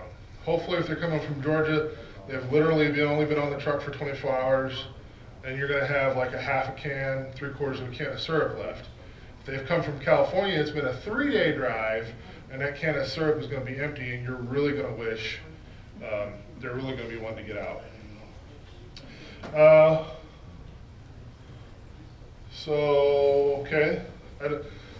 Luke helped me with my my slides, so technically I don't know what I have for slides up there. Inside this box is going to be 3 pounds of live bees. They'll be buzzing around. There's also going to be a queen cage that is stuck to the side. There are 2 types of queen cages that can potentially come in your 3-pound package. One is a 3-hole. It's drilled with like a Forster bit. It's 3 holes. There's a piece of screen. Usually there's 2 ends. One end has a cork. One end has a what they call a candy cork or candy plug. It's made up out of a sugar. It gets to be like a marshmallow consistency. It's stuffed in there. And then there's usually a cork on the end of that piece of candy. And you'll see the candy sticking in on this end, and the candy was stuck in on this end. In this box, this is just a single little teeny tiny cage. This, as you can see, only has 1 hole in it. So I have gotten this style with no candy plug in it, just a little piece of cork, in which case you're going to be doing a direct release. I would call it the advanced sort of way of going about it, but reality is if you get one of these your first time, that's what you're going to be doing. They each have these little tabs on them. This one has the old metal tab. I haven't seen metal tabs in probably 7 or 8 years, although I guess they can technically still come this way. Usually what you see these days are these little fiberglass piece of banding strap that they've stapled to it. And again, this strap would come up and it will be stapled to the top of the package here. So you want to, either way, this little tab or the little tab here will be stapled to the top of the box. You want to pull the staple up, typically before you pull your can of soup out. So the first thing you want to do is pull your queen cage out. To do that, we've popped our top off.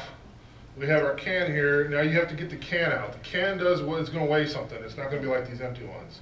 So like, you'll see that the hole that they have in the top of the container matches exactly that can of syrup. Like you can't get, like there's no way to, you're going to have a tool. I've found that a pair of needle nose pliers works best.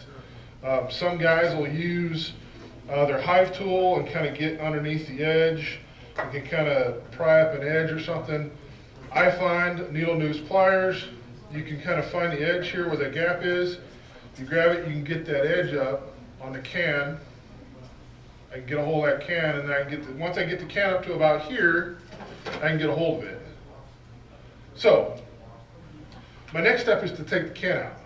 However, I generally don't want, the bees are going to be all clustered up like this when you get your package, right? They're going to be all over the sides of the screen.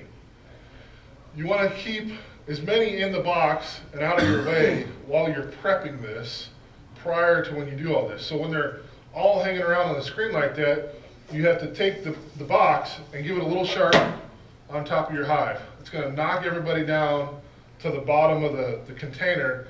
Really doesn't hurt anybody. If you want to spritz them with some light sugar water or some water before you get actually started in the removal process, that's fine. And a lot of people swear by it, kind of helps them calm them down. You know, give them something to do, not pay attention to you, that's fine. I don't do it, sometimes I do it, I haven't done it in the past, I haven't done a lot in the past. So we give a little tap, okay, now the time's ticking, right? We're gonna have like 5 or 10 seconds before everybody's climbing back up the thing. Okay, so we're gonna grab the can, we're gonna get the can up, and now I got a huge hole. Remember this? Well, I didn't throw it away, boom, I wanna put it back on the thing. Right, boom, cover it up. Okay, now I got time to deal with this, set this down. We're gonna keep hold of this because we're gonna use this for the syrup.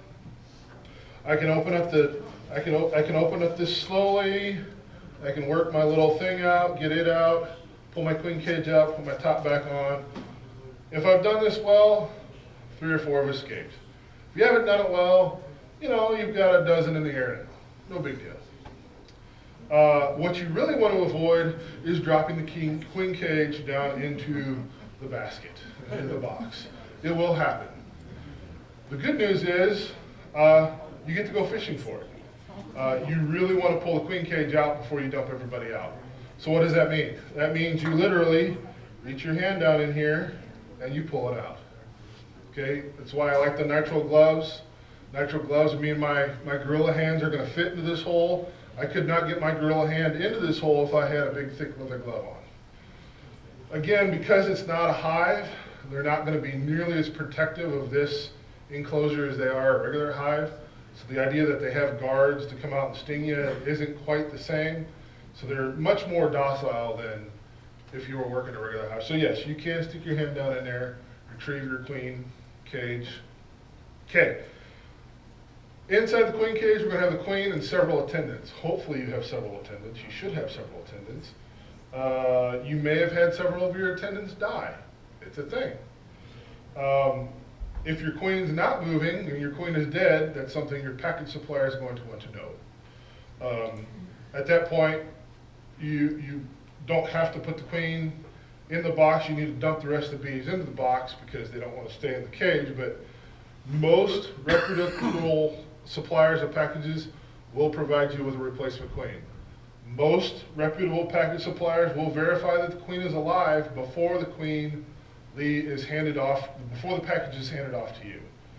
So in all of my years of ordering packages, I've only had a dead queen once, and that was from a package that came in the mail. So all of my package purchases I've done in the past 5 years have been in person from a supplier, and they basically, and then they look at them, yep, she's in there alive, and then they hand you the package. 1 year, Dayton actually popped the top and took the queen cage out, and then she experienced it and put it all back together. Okay, so we got the queen out, we verified she's good to go. At this point, I wanted to reduce my runaway can. All right, so 10 frame box, could be an 8 frame box, could be a medium. Hopefully you guys have taken our advice and you've gone with a 10 frame medium or 10 frame deep. You're going to want to have all of your foundation installed on all your frames. We're good to go with that. Remove the center 2, center 3-ish frames out of the center of your hive. You'll have your box that you've prepped here. You've got your queen cage over here, ready to go.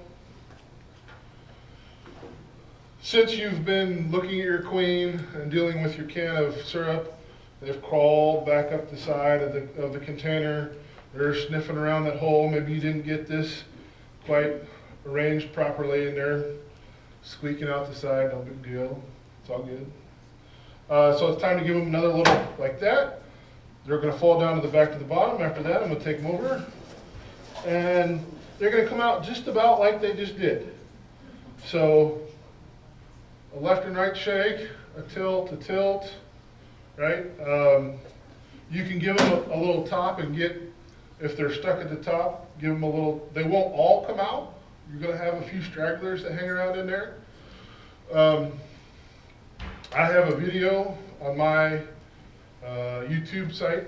It was supposed to be linked here. That we'll send that out with the rest of them. You can go there and watch me and Luke install packages. Basically goes through everything I just said.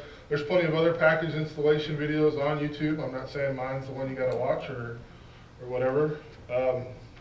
So after all of your bees have made it into the bottom of the hive, you set this down by your entrance. Whatever stragglers are left in there. Oh, you're going to have some dead ones. You'll likely have some dead ones. Hopefully you don't have a lot of dead ones. So if you have dead ones in the bottom there, it's no big deal, right? You're going to lose a few. It's okay. If you have like half your package dead because they came in the mail, probably want to be talking to your package supplier. So your queen cage, at this point, I can put my frames back in, which they're not going to go because my packing peanuts aren't alive and they don't move around, but the bees are alive and move around. When you slide your frames in, they'll wiggle out of the way and up around the frames. And then on a brand new woodenware, there's enough space to get this queen cage oriented between two frames. If you've got second or third gear, you probably don't need your intro. You've probably already done this, but sometimes you will need to leave a frame out and then scoot your other frames over to make enough space to jam the queen cage in there. The old-fashioned metal ones were nice because the little metal had a little more, they were a little stiffer, so they actually hang a little better. You'll note from the photo here, you want to make sure that your candy plug is facing up, and that's because if those attendants have died or end up dying in the queen cage, you don't want them falling down and plugging the hole that they're trying to get out of. So you want that hole they're trying to get out of with that candy plug pointed up, and they'll chew it both. The queen attendants from the inside will chew on that candy plug, which is why there's a little cork plug on this side. It's because if they've had an extended stay in their little queen cage, they may have chewed up all that candy plug already, and they're maybe at the cork plug already. You want to pull the cork plug off. Everybody else will get to chewing on this outside part. You come back in a day or two, check them, make sure she's been released. If she hasn't, you can give them another day or two. Typically by 3 days in, if you haven't had a released queen, we recommend that you take measures to advance the releasing of your queen. It can be several things. You can choose to pop the staple off the screen, peel the screen back, and set the queen cage, you know, keep your finger on the screen, come down here to a frame, peel your screen back, she'll crawl off and down between the frames.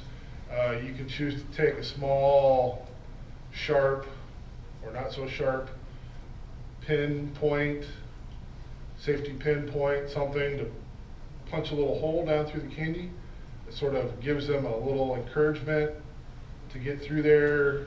You can, again, you don't want to jam something down in there so hard and so quick that you end up stabbing the queen on the other side of the queen candy.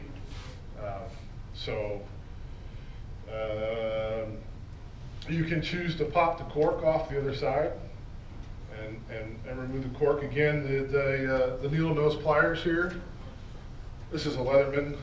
The needle nose pliers are typically pokey enough that I can get that right in here, just grab a hold of it and pop it out and let her go into the hive. You typically don't, along with introducing queens to new splits or new hives, which is the whole part of making splits, there's concern that if you put a brand new queen into a hive that doesn't know the queen, there's concern that the group of bees that you're putting that new queen in will not accept her. It's not quite the same with the package because she's had at least 24 hours to ride along with all the bees in the box from wherever they were packaged up. The way packages are built, you can go online and watch some YouTube videos real quickly. All of the queens are usually raised at a separate site. They're put in these little cages and they're kept in a environmentally stable, like inside a running vehicle at 70 degrees or something while they're out in the middle of the woods collecting the packages. So you'll have an entire yard that they're going to harvest the worker bees out of. They pull frames out of 10-frame hives until they find the queen. They set her aside. They pick up the entire box of bees. They carry it over to a guy who's sitting with this box that's like a giant funnel.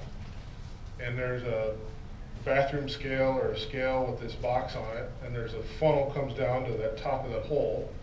And they literally shake the box on top of that funnel-y device. And if he gets all 3 pounds out of one box, so be it. If he gets 2.5 pounds out of the box, he walks back and the next guy standing in line brings up his box and the guy will look at it and he'll give me a ½ pound and he'll give him a ½ pound shake instead of a 2 pound shake or whatever. So it's 2 hives, it's 3 hives, it's 1 hive's worth of worker bees. So it's kind of a hodgepodge of bees that are all put together to make your 3 pound package. And then the queen has never had anything to do with those bees prior to when she was put in there. So, and it was raised off-site, so it has nothing to do with the workers that she's. But the point is, she rode with them for a day, 2 days, hopefully not more than 3 days. So the workers in that package will know her pheromone. So the direct release, if you get one of these guys with the plug, it's not the end of the world if you have to direct release. If you're still skittish about it, stick it in there, give them another day or two, and then do your release. They'll feed the queen through the screen so that this can of leftover can of syrup you put on the frame. You can put that. Hopefully you got that two deep boxes. You can set the second deep box on top and give you enough space. Put this inside the hive. If the weather is particularly inclement, you can put that on top of the frame like so. Put your second box with no frames on top of that. Close it all up. Go on to your next one. A couple more days. You come back in a couple days to check whether your queen's released. You remove all this. Move it down to just a single hive. You fail to remove all this, or if you decide you want to use like a 2-gallon pail feeder on top of your first 10 frame box, and then life gets busy and you don't pay attention to them and you come back to them in like 6 weeks, they will have drawn that box full of comb. I have seen it. I have worked with students who were like, so when was the last time you were in the hive? And they give me so it's been a while? Yeah, we open it up and there's like 2 pounds of wax all built around the little the bucket feeder they had. It happens. It's fixable. Is there any slides after that, Luke? Nope. Question? How many bees are in a pound? How many bees are in a pound?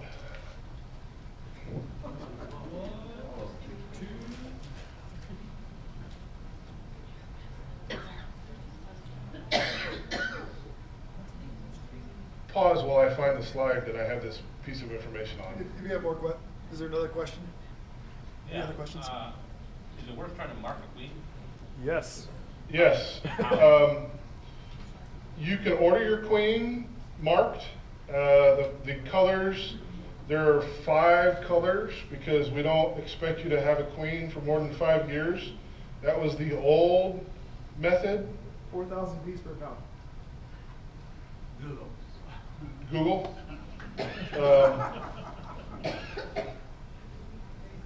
There's you some bee facts. This is from my presentation. Yep.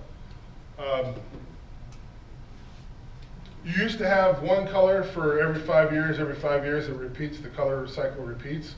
The reality is most beekeepers are keeping a queen for 2 years. A lot of beekeepers are only keeping a queen for a year now. So this idea that you need 5 colors so you know that this is a 4-year-old queen, probably not going to ever see that in your apiary these days. There are some beekeepers that mark their queens with a outside of regular colors. Blue, red, yellow, white, and green are your colors. Color for this year is blue. There you go. Some may mark theirs with like a hot pink. Theoretically, if the swarm escaped and you found a hot pink marked queen, he could claim that it is his queen. Theoretically. Likely not going to happen. What's the colors on? How do they mark? I'll have a queen marking demonstration later in the year. Quickly, the most basic way is you find your queen on your frame, and while she's crawling around, you take your marking pen and you give her a little dot. You can hold her down on the frame, you give her a little dot. You can pick her up, and while she's holding it, you can give her a little dot. You can take a queen marking cage, chase her around the frame with a queen marking cage and trap her, and then once you've trapped her, scoop her up, and then work her up to the top of the queen marking cage and then give her a little dot and then release her. You can take the queen marking cage, take the top off, and chase her around the stage until she's all of a sudden and stick it down into the cells and trap her underneath it and mark her with a pen. There's lots of ways to do it. What do you use for pen? Just a paint pen? Essentially a paint pen. I use the ones that you buy in the catalog that are designed for it. It's probably a water soluble, I don't know that it's a solvent. you know, you want to reach into your kids' art supplies, and I don't know about that, but it's a paint pen. They will chew it off too. Yeah. You don't want to get it on the wings. It's just on the thorax, the little black bump right behind her head. So you want a little dot there. You don't want to cover all of her in the paint, because if you cover her in enough paint, they will decide that they no longer like her and they will kill her. It has happened. Practice on how, once your bees are in and your queen is hanging there and you have the sugar water sitting there, how long do you just leave that open like that? I'm looking to close this up almost immediately. Like if I'm not going to put, so like last year I had my frame feeders. So I had prepped my hive with a frame feeder full of feed. You can go out in the yard with your can opener and punch a hole in this and pour this into your frame feeder or into your Boardman feeder, and don't have to use this, and then just put this on the outside of the hive by the entrance and put your inner cover and your outer cover on, and you never have to have anything else inside the hive. You just have to come back in 2 days to check. There was a comment from the side about you can practice marking your queen by picking up drones. So when we demonstrate this, we'll have you practice catching drones. You can practice at home if you end up having a hive. Most people don't want to try to risk squishing their queen and trying to catch her, so you can catch drones. The nice thing about catching drones is they're big, they're slow, and they don't sting. You try catching workers and they'll reach around and sting you. And a sting in the tip of your finger sucks. Other questions? You said for people now are going to 1 year for a queen, 2 years for a queen. Why the change from before? So his question is about why beekeepers may not be using their queens for as long as they used to. It's a question of prolificancy, how well she lays. And so what we're seeing with modern genetics and the stressors that we have with modern diseases, that a 3-year-old queen or 4-year-old queen just does not produce at a level at which we are happy with. Like, there is a noticeable difference between a first-year queen in terms of how many eggs per day she lays, which is this 1,500 a day, and like a 3 or 4-year-old queen. So just like human females, they have a certain number of, they're born with all their eggs, right? And they're only going to mate once per life. So if she was mated poorly, she only has a limited amount of sperm to fertilize all the eggs she ever lays. So if she's poorly mated at the start, then she may lay poorly after only 2 years. Is that why some of them they talk about is just going to drones and we want to replace them? Correct. And that's typically a trait of poor mating. Poorly mated is a drone layer. But you'll know that within your first month. I think Luke had a drone layer. One of his that he squashed was a drone layer, I thought. It's fairly obvious, right? Because you're expecting because a brand new virgin queen or brand new laying queen, just after she's mated, it may take her a day or two to get her pattern down, but a lot of times your best patterns you ever see are when they're 6 months old. And if you're 2 months in after you know she's laying, and all you're finding is drone cells, you, my friends, have a dud. You're doing this filling process, do you leave the hive entrance open? As it's going to be April and chilly, no. And this is a brand new hive. I'll be using the smallest reduction on my entrance reducer. Okay, sorry, reduced but not close. The smallest, because if they want to start making, if the weather's nice, they can start making orientation flights same day, afternoon. If I get my packages in the morning, we'll be doing orientation flights in the afternoon, so the smallest entrance. I really have no reason to keep them locked up. Some people talk about their newly installed packages absconding. I don't know that I've had the issue. Luke, I've did you seen have? one. I've never had it. I have seen somebody have it. So there is a It's a slight chance that they'll abscond. However, closing them up and giving them no way to get out, I don't think will keep them from absconding once you let them open. So. That brand new queen can fly then, she just usually doesn't? No, this will be a mated queen. And therefore cannot fly, sorry, I don't know anything. Don't fly well. Don't fly well. They glide. They can get airborne, but will like 4 feet away. Yeah.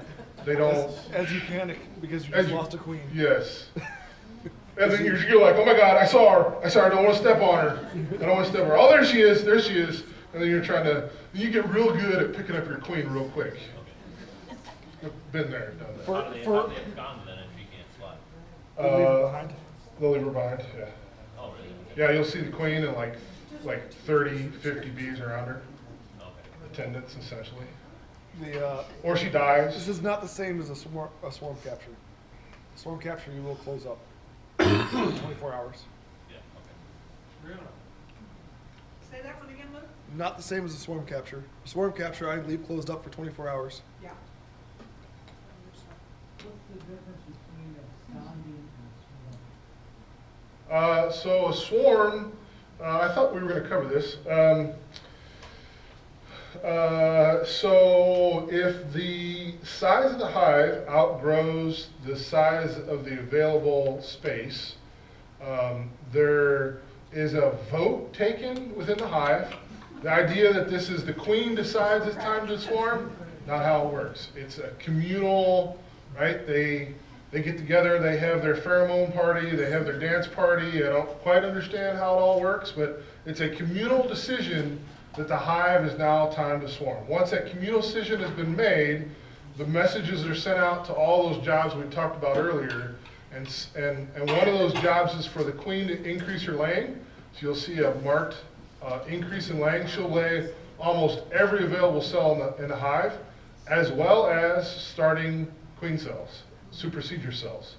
And so those will be little peanuts that hang on the side of the cells. I don't know if I have a, and so what'll happen is she will actually lay an egg in that cell that starts to get drawn on the side of the frame.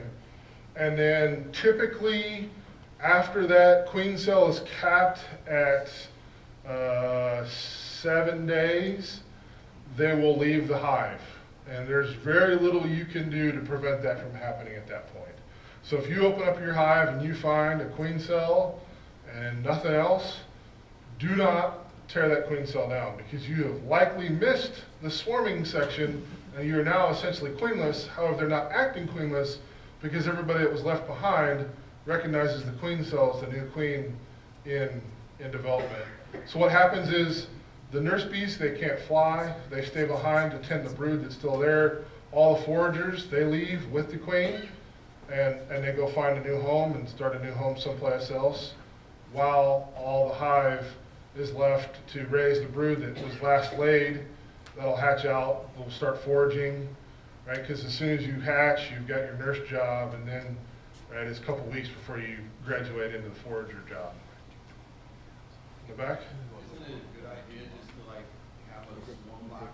If you see your queen starting to do that, have a swarm box somewhere nearby to capture your own bees? You can try to capture your own swarm. I've been somewhat successful in catching my own swarms. However, I give a preventing swarm talk usually in March or so during our regular meetings about how to prevent swarming quickly. The easiest is give them space, right? Make sure that you're in your hive, keeping up with how much space they have, and provide them extra space, right? If they start filling up, give them another box. That's really the best way and easiest way that you're going to prevent swarming. Can you keep the box tight then and go ahead and let them lay the cells as long as you watch, like every 7-10 days? And is that how you split? It would be best if you went ahead and made your split once you notice your population getting really big, if your goal was to make splits. So once you notice that you have just a bursting box of bees and you've got like 10 frames of, 3 or 4 frames of cat brood, go ahead and make your split. Go ahead and make your walk-away split. We'll go into splits. Later we have a split and swarming session. We'll cover all that in depth in regular meetings. So go ahead and make your split then, which is essentially the same as giving them more space. You've essentially turned one hive into 2. Everybody's got space both on the hive that you left behind and the new hive. Whether you leave the old queen behind and let the new one raise its own queen, or you take the old queen with the split, there's a bunch of different ways to make splits. We cover all that in making splits.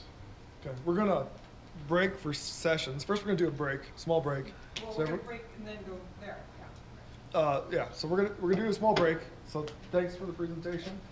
We're gonna break out into groups. We're gonna break out into areas specifically. So after you guys stretch and get food and get something to drink, we'll have tables set up over here. We'll talk to you about what areas where each of us are from, and we can answer questions like a more one-on-one basis at the tables. Luke, you want to kind of identify which, Trudy and I, There you and where'd he go? Mark Kilton. He's back there. Okay. We're in Tazewell County. Sean's Woodford County. Woodford County right here.